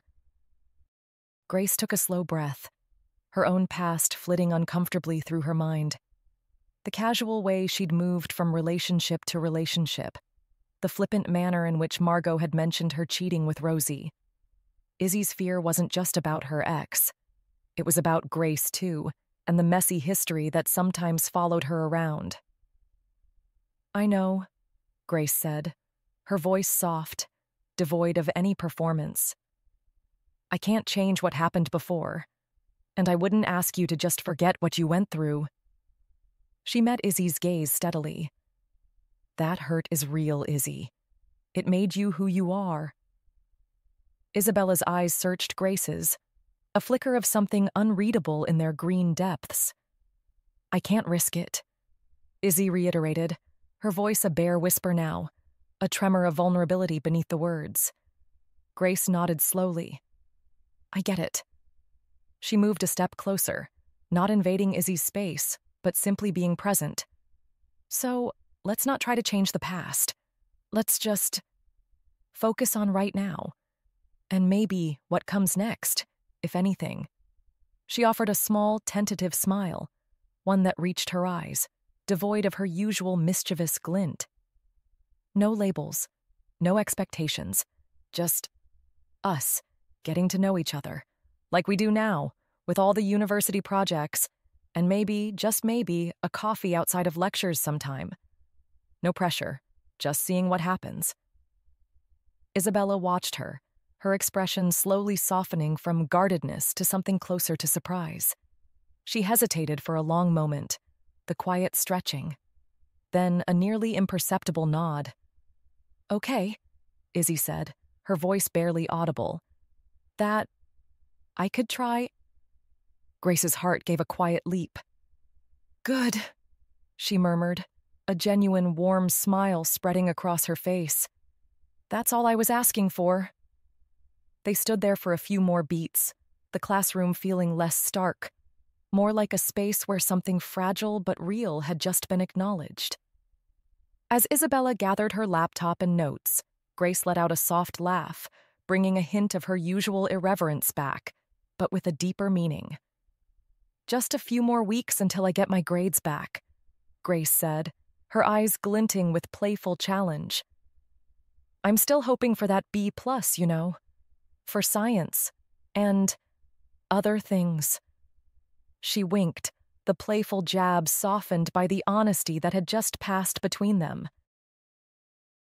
Isabella lay on her bed, staring at the ceiling of her apartment, the quiet hum of the fridge the only sound. Grace's words from the classroom echoed in her mind.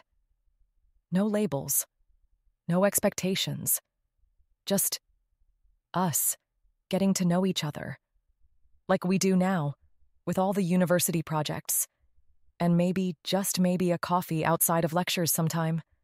No pressure, just seeing what happens. It was terrifyingly open-ended, and yet surprisingly, it felt right. Grace had shown a depth Izzy hadn't expected, a patience that was utterly disarming. It wasn't the passionate confessions Izzy had been used to, but something quieter, more solid. A strange, fragile hope was stirring, cautiously.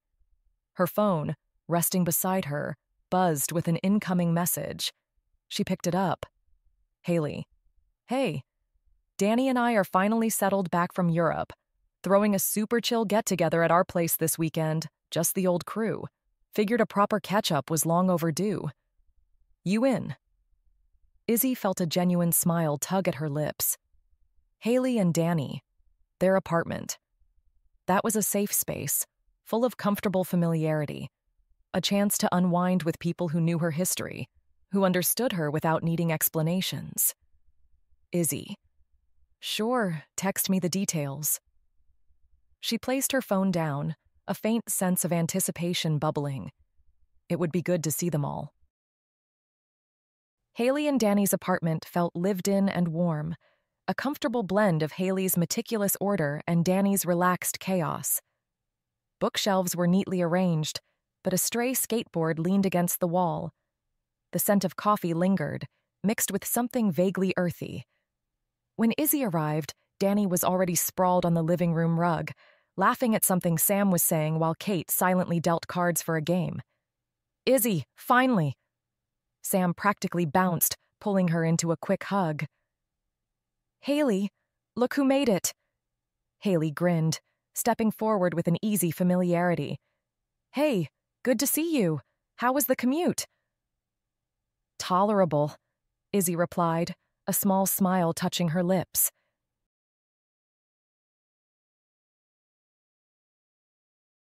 Haley and Danny sat close together, an unspoken current of affection between them that was palpable, a testament to their own improbable journey.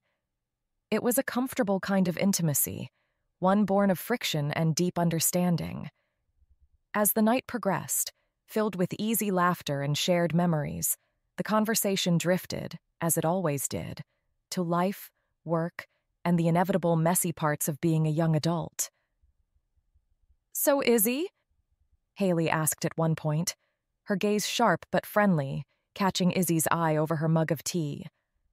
"Still lecturing at the university?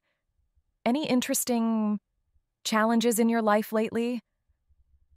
Izzy took a slow sip of her tea, a faint, wry smile playing on her lips. She glanced deliberately at Danny, who was mid-story about a recent argument with a stubborn landlord. Danny, catching Izzy's look, paused, an amused curiosity on her face. "There's someone?" Izzy admitted, her voice low and just a touch exasperated, but with a definite underlying fondness. "Honestly, she's a total pain in the ass, just like Danny used to be for you, Haley," she added, a knowing glint in her green eyes as she looked back at Haley. Haley chuckled, a genuine, understanding sound. Danny snorted, throwing a playful glare Izzy's way. "Hey, I was charmingly infuriating, thank you very much." "Debatable," Izzy murmured, a rare, uninhibited laugh escaping her. The sound was soft, melodic, a stark contrast to her usual composure. Haley and Sam exchanged quick, delighted glances, while Kate offered a subtle, satisfied nod. Later, as Sam and Kate eventually drifted off to their respective corners or made plans for the next day, the apartment grew quieter. Izzy found herself still on the couch with Haley and Danny, a comfortable silence settling between them. The easy intimacy of Haley and Danny's space felt profoundly safe. "Seriously though, Izzy," Haley began, her voice softer now, devoid of the group's performative energy. "You seemed lighter when you talked about her. Who is she?" Izzy hesitated, picking at a loose thread on the cushion. She trusted Haley and Danny. They understood. "She's complicated," Izzy finally said, a sigh escaping her. "And a student. So, it's complicated. But she's also surprisingly patient and honest sometimes, even when it hurts to hear." She thought of Grace's recent words in the classroom, her calm presence. "I don't know," Izzy murmured, almost to herself. "I promised myself I wouldn't go through that again. But she's different, and maybe, just maybe, I feel something real."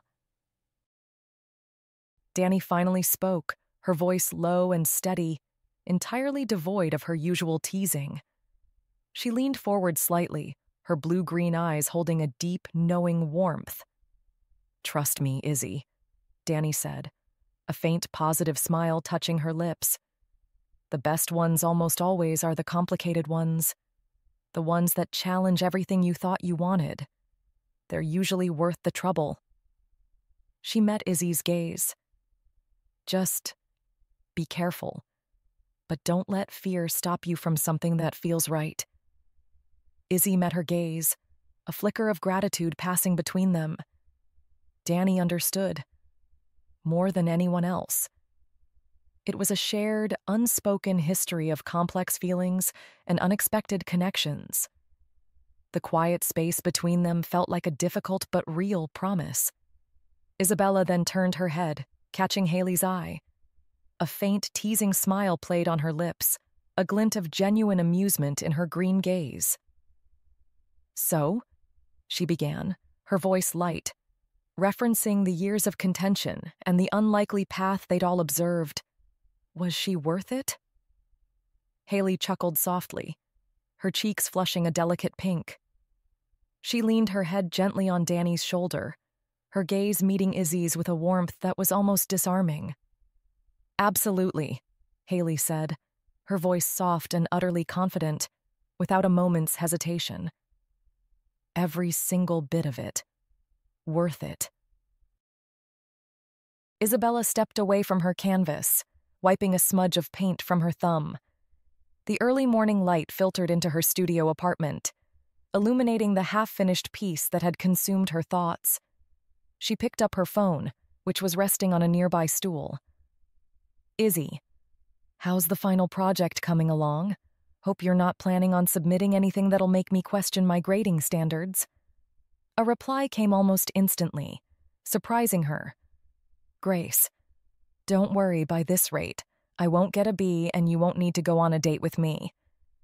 Izzy let out a small, dry laugh. She typed back, a hint of her usual sarcasm in her fingers. "Izzy, I can't understand how you managed until now. Izzy, I can help you with the project if you're actually serious about that B+. The typing bubble appeared immediately. "Grace, cool, send me over your address." Izzy rolled her eyes, a genuine smile now playing on her lips. "Of course." Typical Grace. She paused, then typed her response. A clear boundary, but an invitation nonetheless. "Izzy, nice try. Uni library in a few hours. Main study area. Don't be late." She placed her phone down, a subtle flutter in her chest. It wasn't her apartment. It wasn't a date. But it was a step, a public place, a professional reason. Safe. Yet, undeniably, something more. A few hours later, Izzy found Grace already seated at a large study table in the main area of the university library. Her laptop open, textbooks spread out, a coffee cup already beside her. Grace looked up, a bright smile on her face that softened subtly when her eyes met Izzy's. "Miss Drew," Grace greeted, her voice perfectly modulated, professional, but her eyes held a spark of knowing amusement. Izzy felt a faint flush creep up her neck. The formality, combined with Grace's knowing gaze, always managed to fluster her slightly. She cleared her throat, slipping into the chair opposite her, maintaining the distance of the large table. "Just making sure my overall class average doesn't plummet due to one particularly enthusiastic student," she said dryly, setting down her own notebook. Grace chuckled, running a hand through her hair. "Hey, I'm trying. You're just a tough grader." For the next hour, they worked. Izzy was all professionalism, pointing out logical inconsistencies, suggesting alternative approaches, her pen making precise marks on Grace's printouts. Grace, to her credit, absorbed it all with surprising focus, asking intelligent questions and taking notes meticulously. Izzy found herself impressed, not just by Grace's quick grasp, but by her genuine commitment. This wasn't the chaotic, charming student from the car ride. This was someone disciplined, determined. It was endearing, in a way Izzy hadn't expected. Grace occasionally glanced up, her eyes seeking Izzy's, a silent question passing between them. Izzy would meet her gaze for a beat too long, then consciously break it, returning her attention to the project. The air between them hummed with the unspoken agreement. No labels, no expectations, just seeing what happens, subtly unfolding within the university's quiet walls. As they neared the end, Grace leaned back, stretching her arms above her head. "Okay," she sighed. "I think I can salvage this now. My grade, and possibly my dignity." She met Izzy's eyes, a genuine, warm smile replacing her usual playful one. "Seriously, thanks, Isabella. That was actually really helpful." Izzy felt a warmth spread through her chest. It was a simple compliment, but delivered with a sincerity that resonated. "Just make sure you apply what we discussed," Izzy said, her voice softer than intended. She gathered her things, avoiding Grace's gaze. "Don't disappoint me." Grace laughed, a low, pleased sound. "Never, Isabella. Never." Izzy stood, turning to leave. As she walked away, she felt Grace's eyes on her back. A study session, in a public place. Nothing overtly personal had been said or done. Yet, the quiet understanding that had passed between them, the shared moments of focus, and Grace's genuine gratitude left Izzy with a feeling of unexpected contentment. This was different. Grace was a walking catastrophe. Her backpack was slung precariously, and she wrestled with a stubborn, oversized portfolio. Her coffee cup, balanced on top, chose that exact moment to wobble. As she tried to readjust, her foot caught, sending her pitching forward. The portfolio slammed into the wall, scattering sketches, and coffee splashed across the floor and her jeans. Grace stood there, frozen mid-spill, instantly mortified. "Are you quite all right?" a calm voice asked. Grace squeezed her eyes shut. "Of course." Isabella Drew stood a few feet away, observing the disaster with composed efficiency. "Perfect, Izzy. Just perfect," Grace muttered, her voice tight with embarrassment. "I am just having a moment with gravity." Izzy didn't comment, simply knelt, pulling a pack of tissues from her bag. "Here," she said, handing them over. Her voice was level. She moved with efficient grace, gathering the scattered sketches and handing them back to Grace. "Thanks," Grace mumbled, dabbing at her jeans. She took the papers, their fingers brushing. You, always show up when I'm embarrassing myself, don't you?" Izzy's lips twitched, barely. "Just good timing, I suppose." She then straightened, giving a quick, polite nod, before turning and continuing down the hallway. Grace watched her go, a strange mix of mortification and a curious warmth blooming in her chest.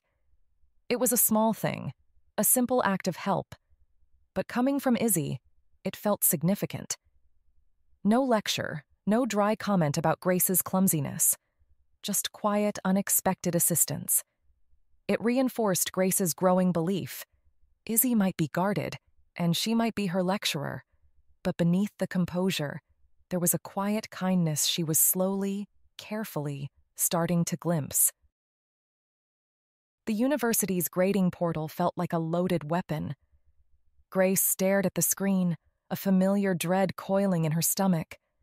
The entire semester, the lectures she'd actually attended, the all-nighter for the final project, the quiet challenge in Isabella's eyes. It all came down to this. She took a breath and clicked the link. Her eyes scanned the page, skipping past other courses until they landed on the one that mattered. Typography. Final grade, B+. A slow smile spread across Grace's face, wide and genuine. She'd done it. She'd actually done it. The memory of Isabella's dare echoed in her mind. When you get a B+ or higher. A deal was a deal. She snatched her phone, her fingers already composing a message. "Grace. A certain student appears to have held up her end of the bargain. Your move, lecturer." The reply came back faster than she expected. "Isabella. I'm assuming it's a system error and am currently lodging a ticket with IT. Grace. Haha. Come on. I worked hard for that grade. Isabella. I know you did. I'm proud of you, Grace. Your final project was genuinely impressive. Your kerning, however, is still a cry for help. Grace. Why don't you come critique my kerning in person tonight? My place. 7 p.m. We can call it a date. Isabella. I'll be there." Grace looked up from her phone, a giddy, triumphant energy buzzing under her skin. She found Delilah in the living room, already giving her a suspicious look. "What's with the goofy smile?" Delilah asked. "Did you finally figure out how to do your own laundry?" "Better," Grace announced. "Isabella is coming over tonight, for a date, so, respectfully, I need you to vanish." Delilah's jaw dropped before breaking into a wide grin. "You're kicking me out for the Ice Queen lecturer? It's about damn time." "She's not an Ice Queen," Grace mumbled, though she couldn't suppress her own smile. And please, I need this to be perfect. I get it, Delilah said, already grabbing her keys. Have fun. Use protection. Get out! Grace yelled after her, laughing. With the apartment to herself, Grace went into overdrive. She cooked, cleaned, and even bought a bouquet of flowers that felt both thoughtful and entirely over the top. By 7 p.m., the place was immaculate, the food was ready, and Grace's nerves were shot. When the doorbell finally rang, she smoothed down her shirt for the 10th time and pulled the door open. Isabella stood there, a soft sweater draped over her shoulders, looking relaxed and beautiful. And she was holding a stack of heavy-looking textbooks. Grace blinked, staring at the books. You're kidding, right? Isabella's expression was perfectly deadpan. You said you needed help. I take my duties as a lecturer very seriously. Grace stared at her for a beat, watching as a slow smile finally broke through Isabella's composure, her green eyes sparkling with amusement. You're a menace, Grace said, shaking her head as she stepped aside to let her in. Get in here. I made pasta. Isabella laughed, a soft, warm sound that filled the quiet apartment. That sounds much better.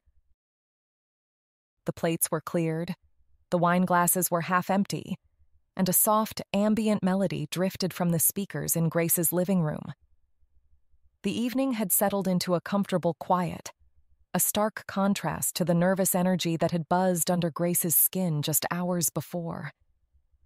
Isabella sat in the corner of the couch, looking perfectly at home, while Grace returned from the kitchen and sank into the opposite end. The silence that fell between them wasn't awkward. It was full, charged with unspoken things. Grace found herself just watching Isabella, taking in the way the dim light softened the lines of her face. Isabella turned her head slightly, a small, knowing smile on her lips. You're staring again. The words were a gentle echo of their first meeting in the library, but this time there was no challenge in them, only a quiet amusement. Yeah, Grace admitted, her voice soft. I can't help it. She leaned forward slightly, her expression earnest and open in a way that made Isabella's smile falter into something more vulnerable. It's your eyes, Grace confessed, her voice barely a whisper. They were the first thing I noticed about you, back in the library. The real reason I couldn't just walk away. I felt drawn to them. Isabella's breath caught, her expression softening completely. They're not just green, Grace continued, her own voice filled with a quiet awe. They're like a whole color story.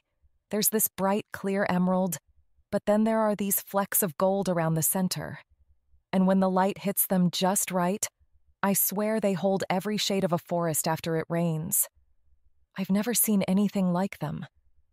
She let out a small, breathless laugh. I tried to be clever that day, but honestly, I just wanted another excuse to look at them up close.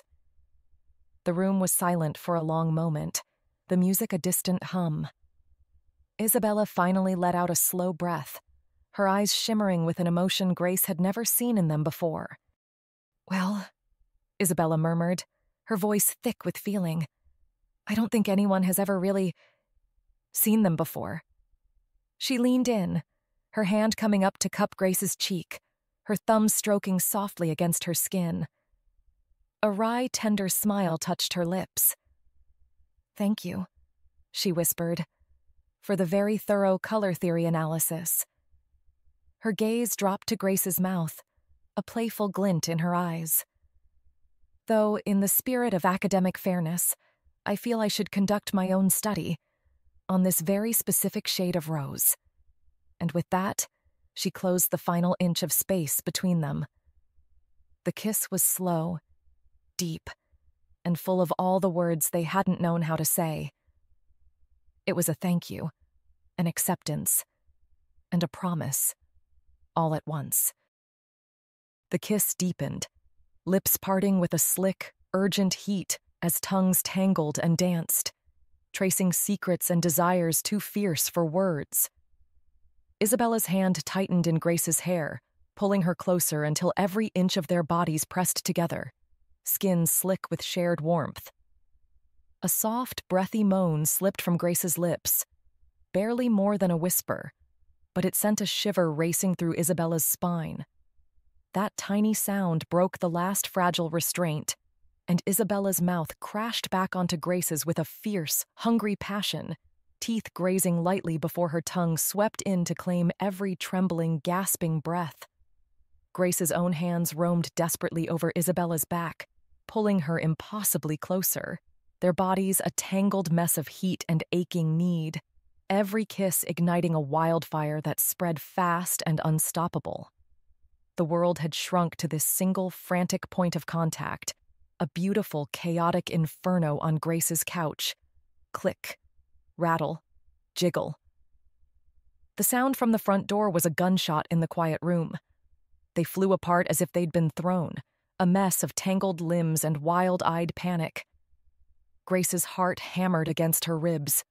Isabella shot upright, her cheeks scarlet, frantically trying to fix her clothes and smooth her hair into some semblance of order.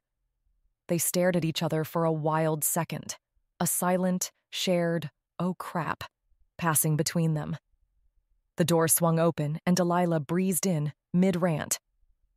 "I am going to fail this stupid final presentation, I swear. I left my charger and my laptop's on 1%, and if I have to talk about—" She stopped dead, her eyes widening as she finally took in the scene. Grace and Isabella, sitting bolt upright at opposite ends of the couch, disheveled and breathing heavily, looking like they'd just sprinted a marathon. "Oh," she said, her voice dripping with amusement. "Am I interrupting something?" Grace opened her mouth, but no sound came out.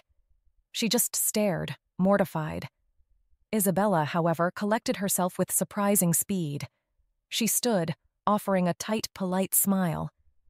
"Hi," Delilah said, stepping forward and extending a hand, leaning into the awkwardness. "I'm Delilah," the roommate who clearly should have texted first. Isabella shook her hand, her grip firm. "Isabella, it's nice to meet you. I've seen you around campus with Grace." "Likewise," Delilah said breezily. She gave Grace a pointed, teasing look. Isabella's professionalism kicked in, a clear attempt to control the narrative. "Well, in any case, my guest lectureship at the college ended last week, so it's good to know there are no potential conflicts of interest." Delilah's grin widened. "Oh, that's a shame," she said, her tone laced with pure mischief. "I guess this means Grace will go back to skipping her lectures now." Isabella's composure finally cracked. A faint blush crept up her neck as she glanced at Grace, who was actively wishing the floor would swallow her whole. "I should go," Isabella said quickly. No, stay," Delilah insisted, already disappearing into her bedroom. "Don't mind me. I just came to pick up my laptop charger, that's all. I'll be out of your hair in a second." She emerged a moment later, charger in hand, and gave them a cheerful wave. "Have fun, you two. Don't do anything I wouldn't do." And with a final, insufferable wink, she was gone, the door clicking shut behind her. The silence that followed was somehow even more excruciating. Isabella stood frozen by the couch, coat still in her hand. Grace finally found her voice. "Please don't go," she said, the words coming out as a quiet plea. Isabella looked at her, the mortification on her face slowly softening into something else. A small, reluctant smile touched her lips. "Your roommate is terrifying." "You have no idea," Grace said, a wave of relief washing over her. "So, movie? Something incredibly dumb to erase the last 5 minutes from our memories?" Isabella let out a soft laugh, finally setting her coat down and sinking back onto the couch, a little closer to Grace this time. "That," she said, "sounds like a perfect idea." The movie flickered on the screen. Some brainless action comedy they'd chosen specifically for its lack of substance. Neither of them was watching it. The ghost of Delilah's interruption still lingered in the air, a layer of awkwardness coating the charged silence. Isabella was tracing patterns on her wine glass, and Grace was pretending to be interested in a car chase. Finally, Grace let out a breath and grabbed the remote, pausing the film. The room plunged into a softer quiet, broken only by the low hum of the record player. "Okay," she said, turning to face Isabella fully on the couch. "Before my roommate decides to come back for her forgotten textbook or a spare kidney, we should probably establish some ground rules for this." Isabella raised a brow, a flicker of amusement in her eyes. "Rules? Are you planning on drafting a syllabus for our relationship, Grace?" "Hey, you're the lecturer. I figured you'd appreciate a structured approach," Grace teased, leaning in just a bit. "So, rule 1. Can I flirt with you?" A slow, deliberate smile touched Isabella's lips. "You could," she said, her voice a low murmur. "But you're a terrible flirt." Grace let out a snicker, undeterred. She moved closer, the space between them shrinking to inches. "Oh yeah? Let me try again." She leaned in until her lips were right beside Isabella's ear. "So, by the rules, am I allowed to kiss you right now?" Isabella's breath hitched. A soft, barely audible "yes" escaped her lips. The kiss that followed was slow and confident. When they finally broke apart, Grace didn't move away. She trailed her lips along Isabella's jawline, stopping at the sensitive skin of her neck. "What about here?" she whispered, her warm breath sending a visible shiver through Isabella. "Is this allowed?" "Yes," Isabella breathed out, her head tilting to give Grace better access. "And biting," Grace murmured against her skin, her teeth grazing ever so slightly. Isabella let out a small gasp. "Yes to biting," she whispered, her voice shaky. "No to hickeys." Grace smiled against her neck and gave a gentle, playful nip before soothing the spot with her tongue. Her hand, which had been resting on the couch, began a slow journey, tracing a line from Isabella's cheek down her arm to her waist. "What about touching?"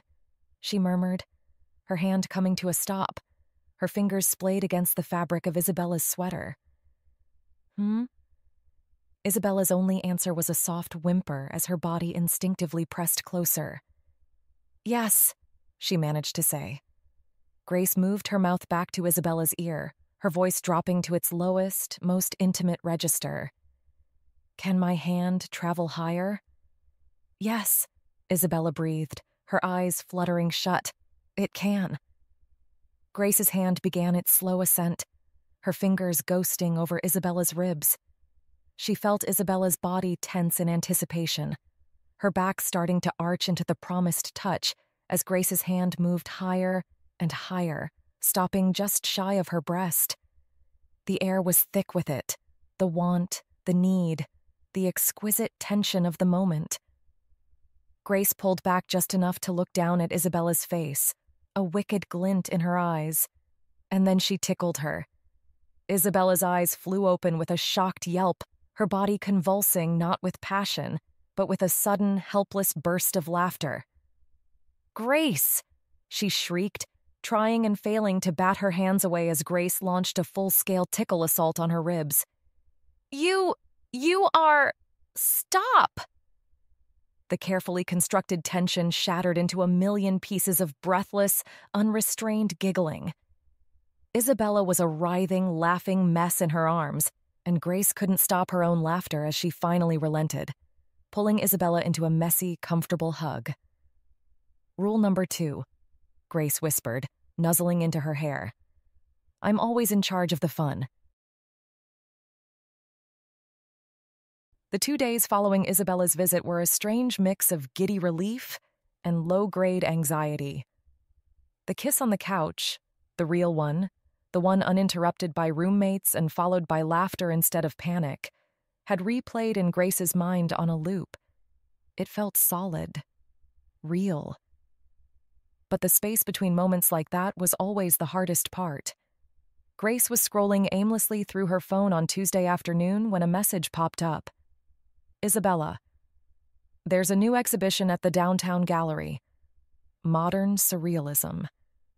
I thought you might find it tolerable. Grace's breath caught. She read the message twice. It was a simple statement, but the implication was hanging right there, shimmering in the air. Grace, are you asking me out on a date, lecturer? She watched the 3 little dots appear and disappear. For a second, she worried she'd been too bold, that she'd misread the entire thing. Then the reply came. Isabella, I guess I am. A wide, unstoppable grin spread across Grace's face. Grace, it's a date. I'll even promise not to make fun of the art. Mostly. Friday? Isabella, I'd expect nothing less. Friday evening arrived with a case of nerves so acute Grace felt like she was back in high school. She changed her outfit 3 times before Delilah, who was pointedly gathering her things to make herself scarce, intervened. For the love of God, just wear the black shirt, Delilah said, leaning against Grace's doorframe. You look fine. She's not going to revoke your grade if your jeans are the wrong shade. This isn't about the grade, Grace muttered, pulling a dark, soft-knit sweater over the shirt.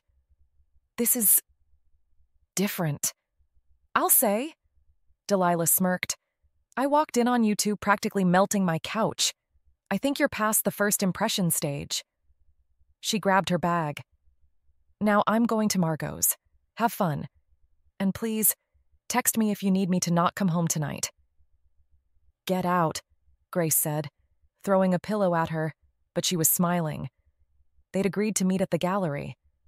When Grace arrived, Isabella was already there, standing near the entrance, looking at a large, chaotic canvas.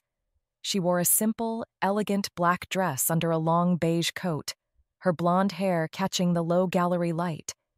She looked beautiful, and for a second, Grace forgot how to breathe. Isabella turned as if she sensed her, and a slow, genuine smile spread across her face. You're late. Only by 3 minutes, Grace said, stepping beside her. I was building suspense. She nodded toward the painting. What's the verdict on this one? It's thematically overwrought and the composition is a mess, Isabella said, her tone professional. Then she glanced at Grace, her green eyes sparkling. I love it. Grace laughed, the last of her nerves melting away. Of course you do. They moved through the exhibition in a comfortable rhythm. Grace would offer a sarcastic, witty observation, and Isabella would counter with a thoughtful insight Grace hadn't considered. They didn't agree on a single piece of art, and it was perfect. At one point, while standing in a quieter alcove, Grace felt Isabella's fingers brush against hers. It was a tentative, almost accidental touch. Without thinking, Grace captured her hand, lacing their fingers together. Isabella's hand was warm in hers. She gave a gentle squeeze and didn't let go.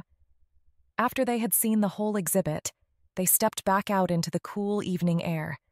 The city lights were just beginning to glitter against the dusky sky. So, Grace began, her voice softer than usual. Thank you. For tonight. I should be thanking you, Isabella replied, turning to face her. You did earn it after all. I'm not talking about the grade, Grace said, meeting her gaze. I mean, this. It was nice, not having to hide or pretend we're just studying. Isabella's expression softened. Yeah, she said quietly. It was. They stood there for a moment, the city's hum a distant soundtrack. Grace knew this was it, the moment that wasn't a joke, not a dare, not a rule in a game. She leaned in slowly, giving Isabella every chance to pull away. She didn't. The kiss was different from the ones before. It wasn't the fiery, desperate passion from the couch, or the playful tease from the rooftop. It was gentle, certain, and deeply tender. The days after the gallery date were a quiet, happy hum. They texted more, small, mundane things about their day, interspersed with the kind of playful flirting that now felt less like a private language and more like the start of one. Grace was planning to ask Isabella out for the weekend when she got a text on Friday afternoon. Isabella, "Hey, going to have to be a rain check on this weekend. Feeling completely wiped.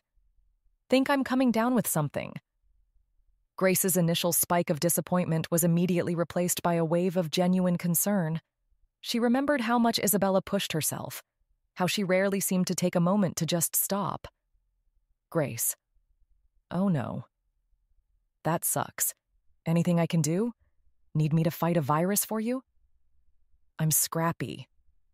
Isabella. Haha. No, I'll be fine. Just need to sleep for 1,000 years. Talk to you tomorrow. Grace stared at the phone. The old Grace would have seen this as a perfect excuse to go out with Margot and get into some trouble. But the thought felt empty now. All she could picture was Isabella alone in her apartment, feeling miserable. Without a second thought, she grabbed her keys. An hour later, Grace stood outside Isabella's apartment door, juggling a paper bag that smelled of chicken broth and ginger. This was either a very good idea or a terrible one. She knocked before she could lose her nerve. The door opened. It was Valentina, looking tired, her arms crossed. She wasn't hostile, just wary, like she was guarding a fortress that had been breached before. "Grace," she said, her voice flat. "Hey," Grace said, offering a small smile. "Sorry to just show up. Izzy said she wasn't feeling well. I just wanted to drop this off." She lifted the bag slightly, as if it were a peace offering. "It's just soup. And some tea." Valentina's gaze softened almost imperceptibly. She sighed, uncrossing her arms. "Yeah, she's been knocked out all day. Come on in. But don't stay long. She really does need sleep." Grace stepped inside. The apartment was minimalist and clean, and on the couch, buried under a mountain of blankets, was Isabella. Her blonde hair was a mess, her face was pale, and she looked completely miserable. "Grace?" she mumbled, her voice thick and raspy as she blinked her eyes open. "What are you doing here?" "Essential medical supply delivery," Grace said softly, kneeling by the couch. She placed a hand on Isabella's forehead. "You're definitely warm." "I'm fine," Isabella protested weakly. "You're a terrible liar," Grace countered, smiling. "I brought you soup. I'll go heat it up." In the kitchen, Valentina passed her a bowl without a word. The silence wasn't aggressive, just observant. Grace heated the soup and brought it to Isabella, sitting on the floor by the couch while she ate. It was a quiet, simple moment, devoid of romance but full of a different kind of intimacy. When Isabella finished, she was already drifting back to sleep. Grace took the empty bowl to the kitchen and rinsed it. "I should go," she whispered to Valentina. "Let her rest." Valentina nodded, walking her to the door. As Grace was about to leave, Valentina hesitated, then spoke, her voice low and serious. "She doesn't let people in," she said, not looking at Grace but at some fixed point down the hall. "Not really. Not since Italy." Grace waited, knowing this was important. Valentina finally met her eyes, her gaze clear and direct.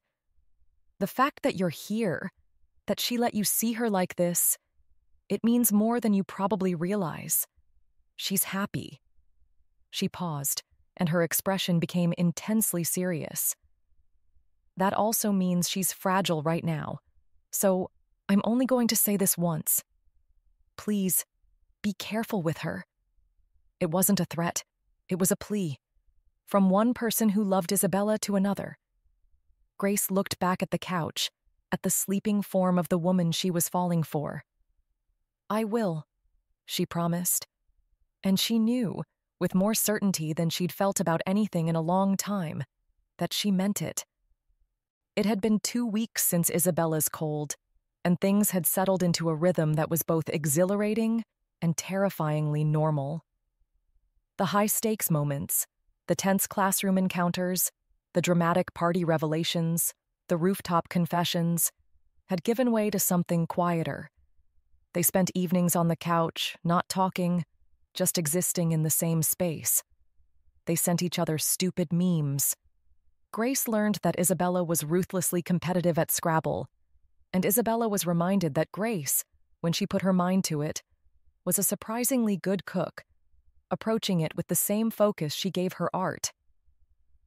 On a lazy Saturday afternoon, they found themselves wandering the aisles of a grocery store, a listless, domestic mission they'd decided on after realizing neither of them had any actual food in their apartments.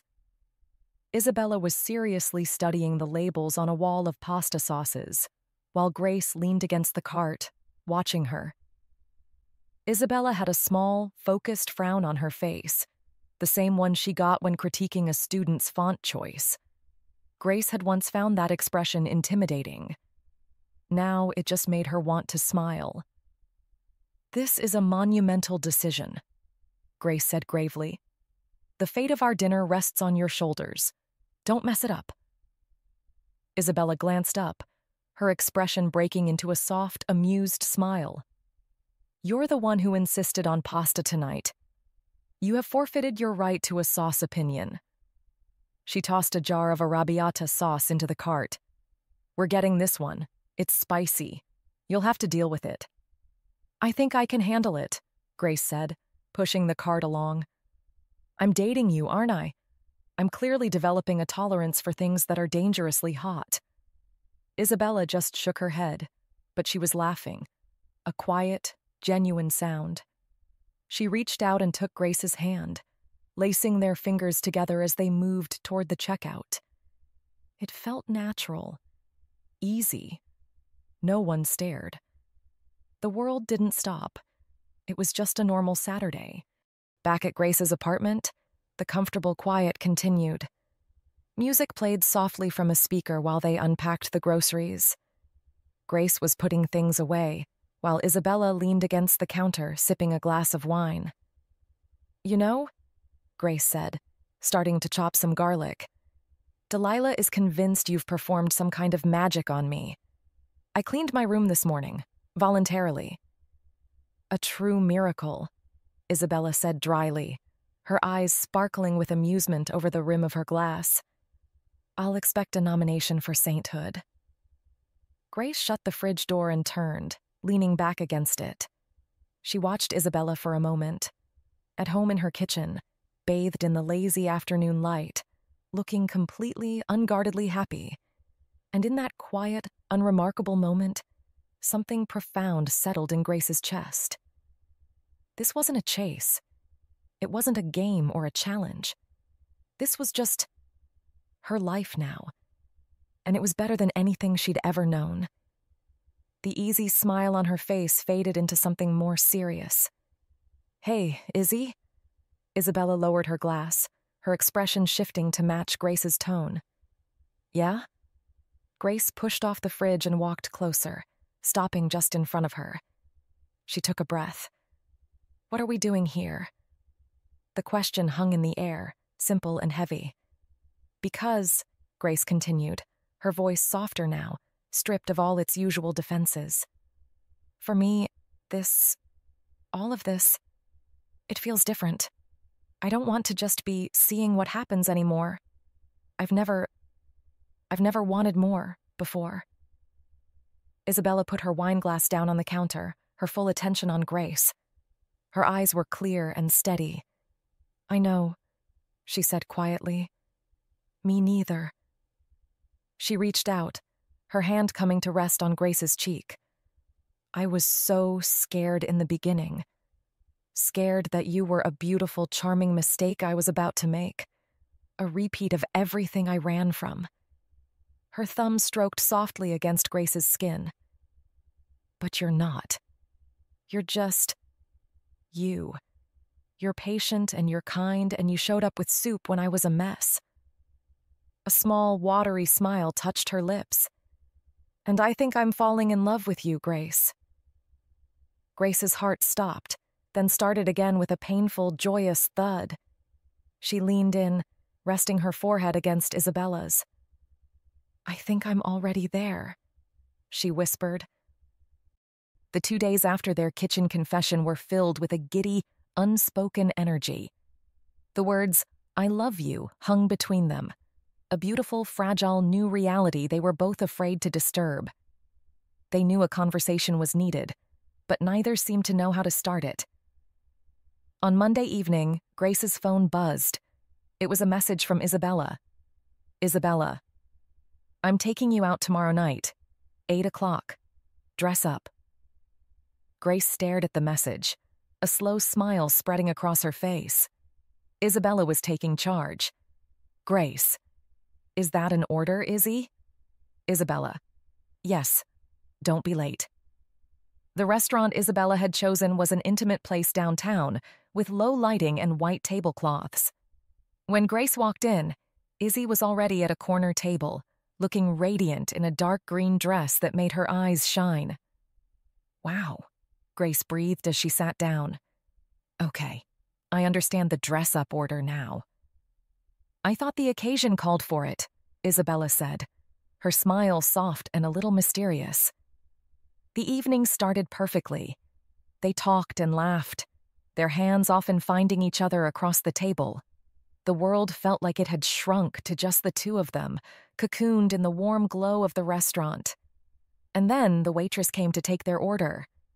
She was bubbly and attentive, but her attention was aimed almost exclusively at Isabella. "That's an excellent choice," she said, taking Isabella's order. "You clearly have great taste." She completely missed the way Grace's hand was protectively covering Izzy's. Grace felt a small, unfamiliar prickle of annoyance. She dismissed it. The waitress was just being friendly. But when she returned with their wine, the flirting became more overt. "I just have to say, your hair is absolutely gorgeous," the waitress gushed, lingering by Isabella's side. "I wish I could pull off that shade of blonde." Grace took a slow sip of her water, her eyes narrowing slightly. Isabella, for her part, just offered a polite, slightly distracted, "Thank you," her focus clearly on Grace. The final straw came when she cleared their dinner plates. "I hope you two saved room for dessert," the waitress said, her gaze locked on Isabella. "Or if you'd rather, I can just bring you my number." She winked.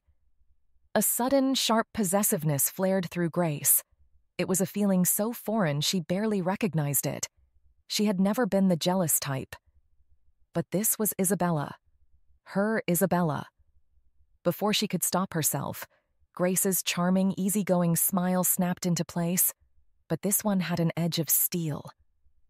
She leaned forward slightly, catching the waitress's eye. "That's a very kind offer," Grace said, her voice dangerously sweet.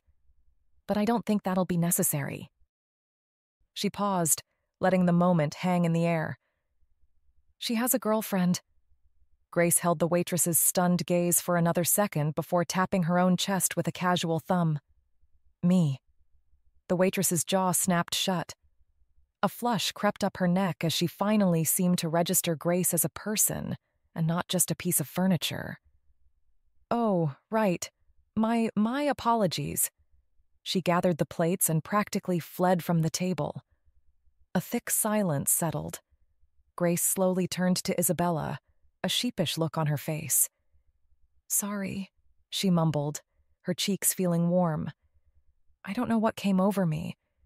That was—" She trailed off as she saw Isabella's expression. She wasn't annoyed. She wasn't embarrassed. She was trying and failing to hide a look of pure, unadulterated amusement. A laugh finally bubbled up and escaped her. "A little jealous, were we, Grace?" Isabella teased, her eyes dancing. "She was laying it on a bit thick," Grace grumbled, though she couldn't suppress a reluctant smile. "And for the record, your hair is gorgeous." "I see. Isabella said, her laughter subsiding into a wide, happy smile. She reached across the table and took both of Grace's hands in hers. Her expression turned serious, though the amusement still sparkled in her eyes. "Well," she began, her voice becoming soft and intimate again. "You're not wrong." Grace's heart skipped a beat. "I'm not?" "No," Isabella confirmed. "I was actually going to wait until after dessert to do this properly. But since you've already announced it to the entire restaurant staff..." She squeezed Grace's hands. "Grace, would you be my girlfriend?" The question, the one that had been hovering between them for days, finally landed. All of Grace's earlier annoyance melted away, replaced by a wave of pure joy. "Yes," she said, her voice full of emotion. "Yes." The ride back to Grace's apartment was filled with a buzzing, electric silence. They sat close in the back of the cab, hands intertwined, the words "girlfriend" and "yes" replaying in a joyous loop in Grace's mind.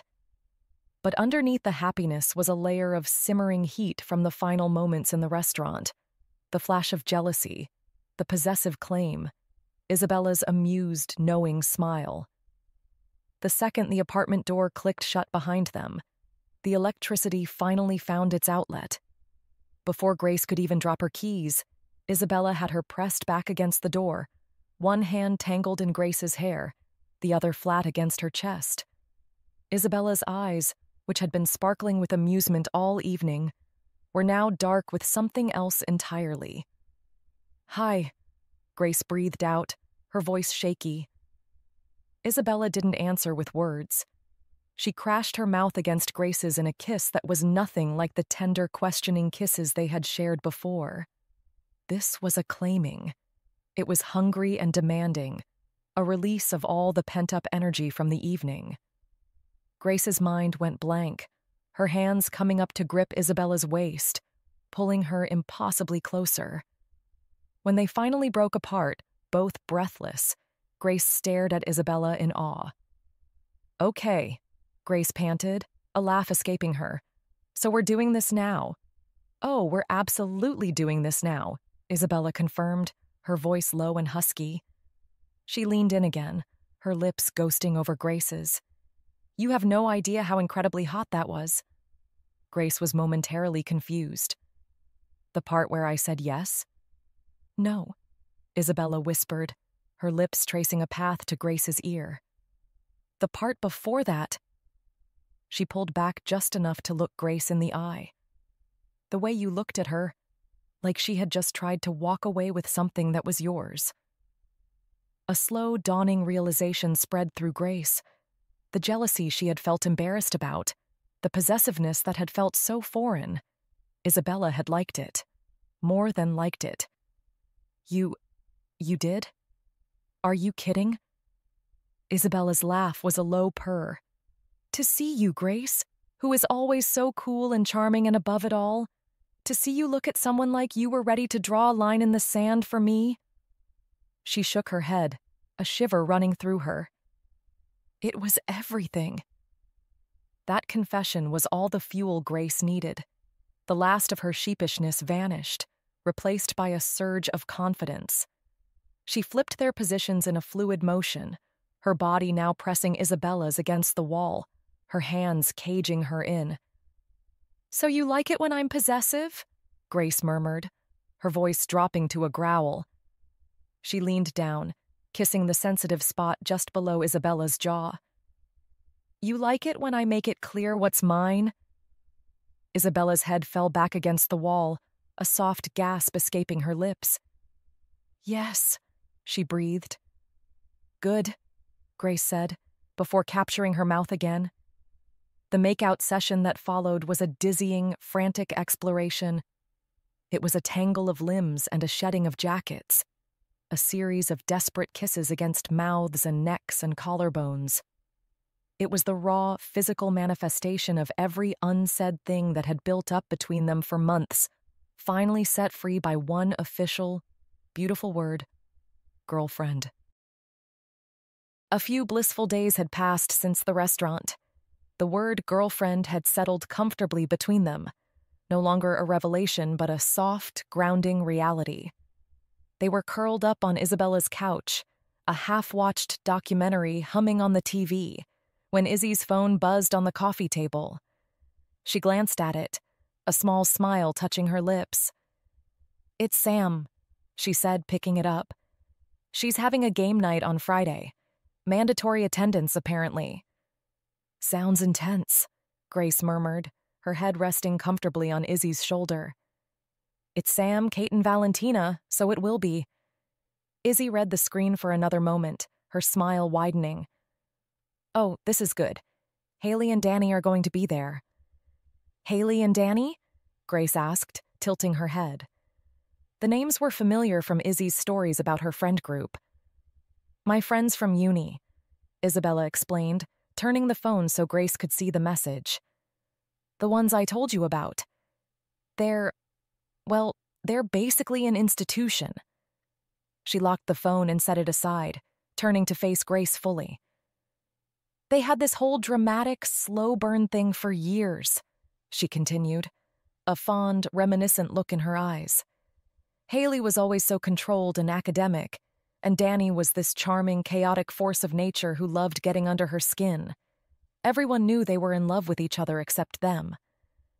Sam made it her personal mission to get them together." Grace grinned. "Sounds familiar." "A little," Izzy admitted, her cheeks flushing slightly. She hesitated, her expression becoming more vulnerable. I'd really like you to meet them. It's just, this is the first time I'm bringing someone to a group thing as my girlfriend." Grace's playful smile softened instantly. She reached out, her fingers tracing a line along Izzy's jaw. "Hey, of course I'll go. I want to meet them." She paused, then admitted, "And yeah, I'm a little terrified." Isabella's eyebrows lifted in surprise. "You are?" "Are you kidding?" Grace said with a soft, self-deprecating laugh. "I have to meet the legendary stable couple and face your friends who, until recently, thought I was a walking, talking red flag. Valentina looked like she wanted to check my background and my dental records." Izzy let out a genuine laugh, the tension leaving her shoulders. "Okay, fair. She can be protective." "I get it," Grace said sincerely. "They love you. I want them to like me. For you." She leaned in, pressing a soft kiss to Isabella's forehead. "So we'll go, and we'll be a team. And I will try my absolute best not to say anything sarcastic to Kate, or spill a drink on Sam's couch." "That's all I ask," Isabella murmured, leaning into the touch. As Friday approached, the nerves settled in a low, humming frequency. Grace found herself standing in front of her closet, feeling like nothing she owned was right. She let out a frustrated sigh, tossing a sweater onto the growing pile on her bed. "Just be yourself," she thought, mocking the generic advice she'd give anyone else. The charming, funny, slightly less chaotic version of yourself. It sounded exhausting. Across town, Isabella was having a similar conversation with Sam over the phone. "Stop worrying," Sam said. "We already like her. We're just contractually obligated to give her a hard time for another month or so. It's in the best friend bylaws." "You're ridiculous," Izzy said, but she felt a wave of relief. Later that evening, as Grace stood by Isabella's door waiting to leave, she smoothed down her shirt for the 5th time. Izzy opened the door, a soft, reassuring smile on her face. "Ready?" Izzy asked. "No," Grace said honestly, "but you look amazing, so that helps."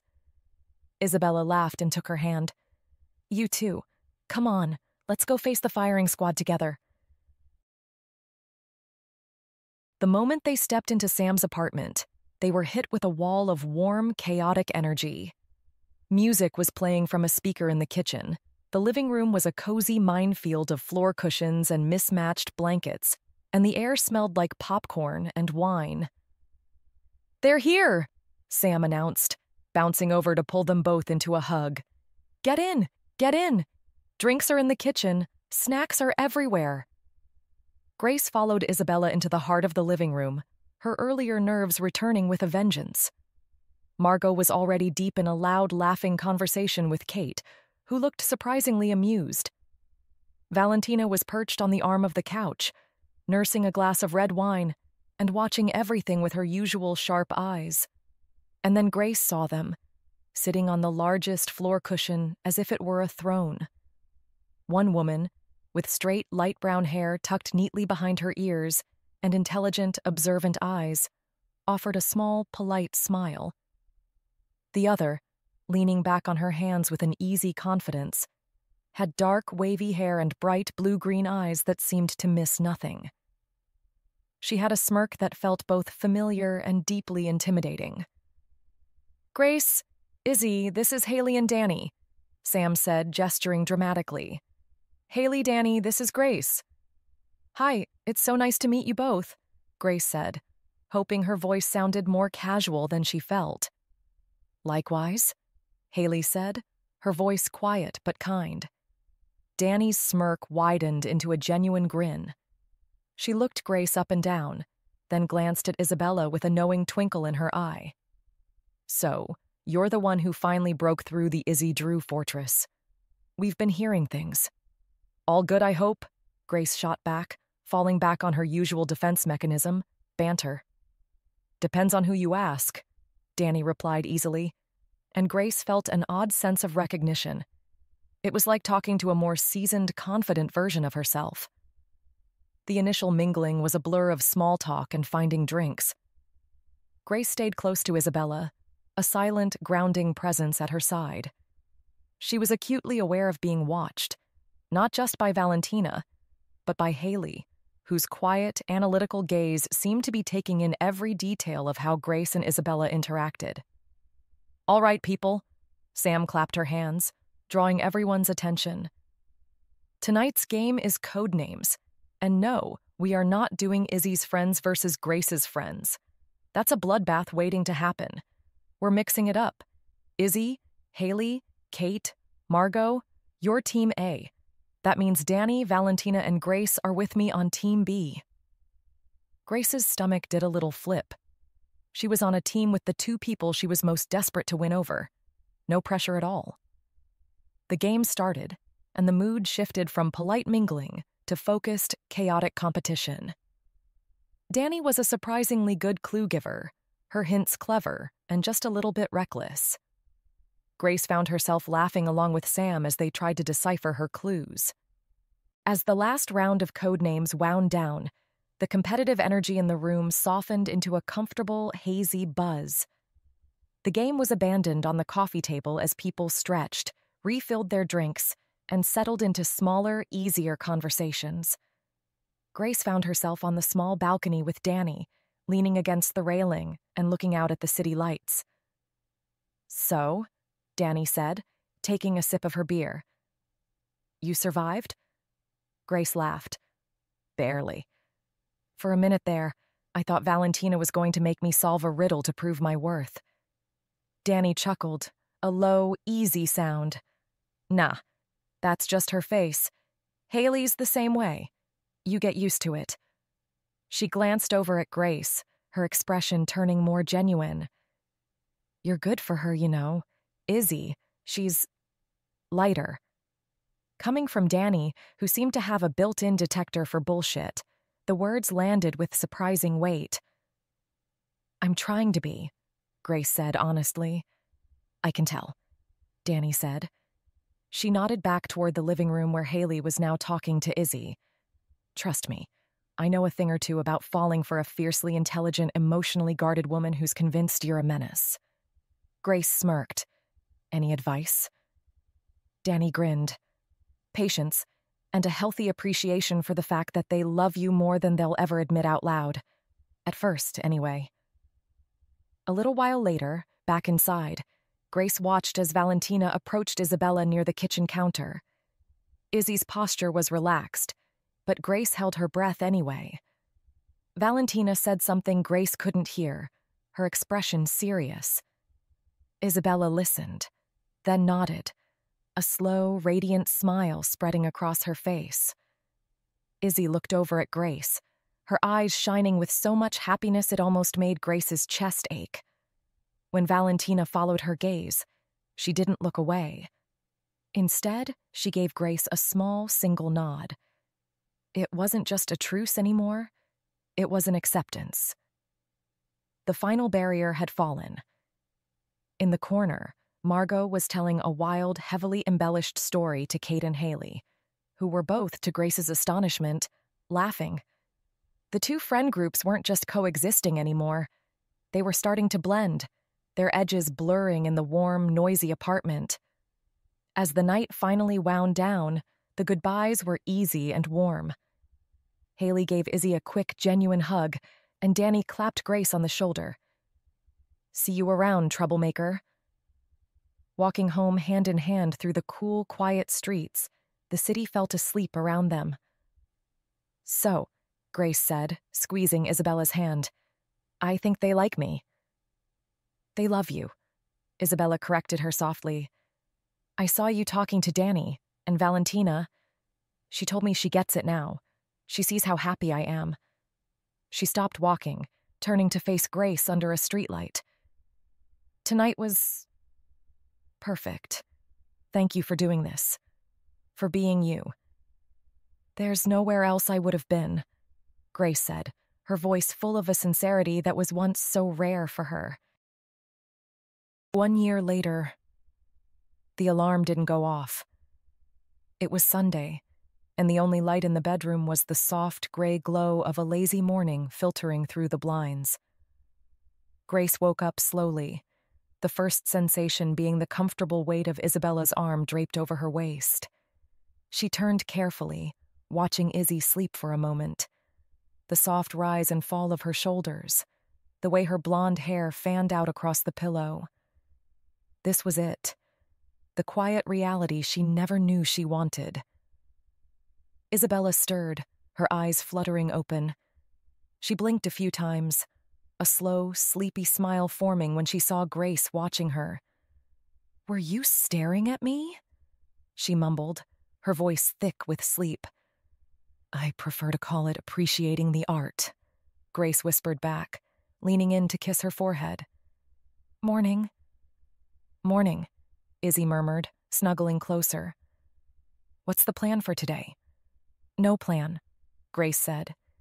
"That's the whole point of Sunday." An hour later, they were in the kitchen, a space that now showed signs of two lives comfortably merged.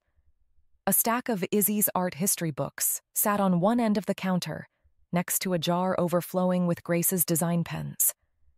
They moved around each other with an easy, unspoken choreography, Grace making coffee while Isabella buttered toast. After breakfast, they went their separate ways, but only by a few feet. Grace sat down at her large desk in the corner of the living room, her monitor glowing softly. She was working on a personal project, a series of beautifully illustrated posters for a local indie film festival.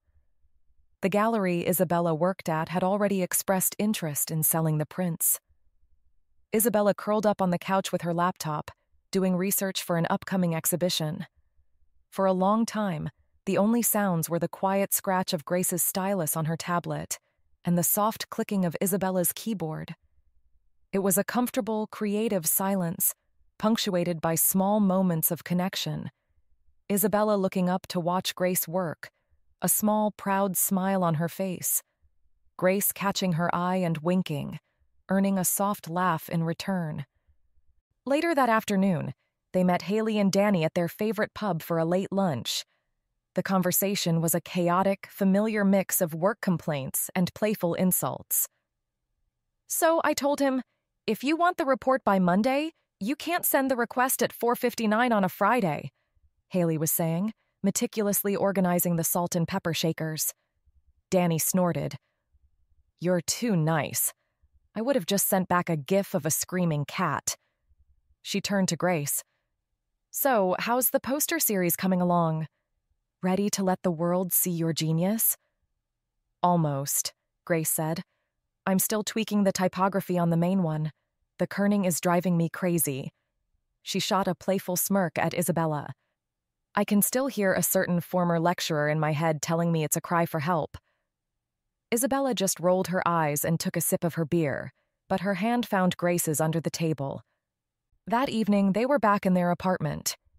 Dinner was simple, the spicy arrabbiata pasta that had become their go-to Sunday meal.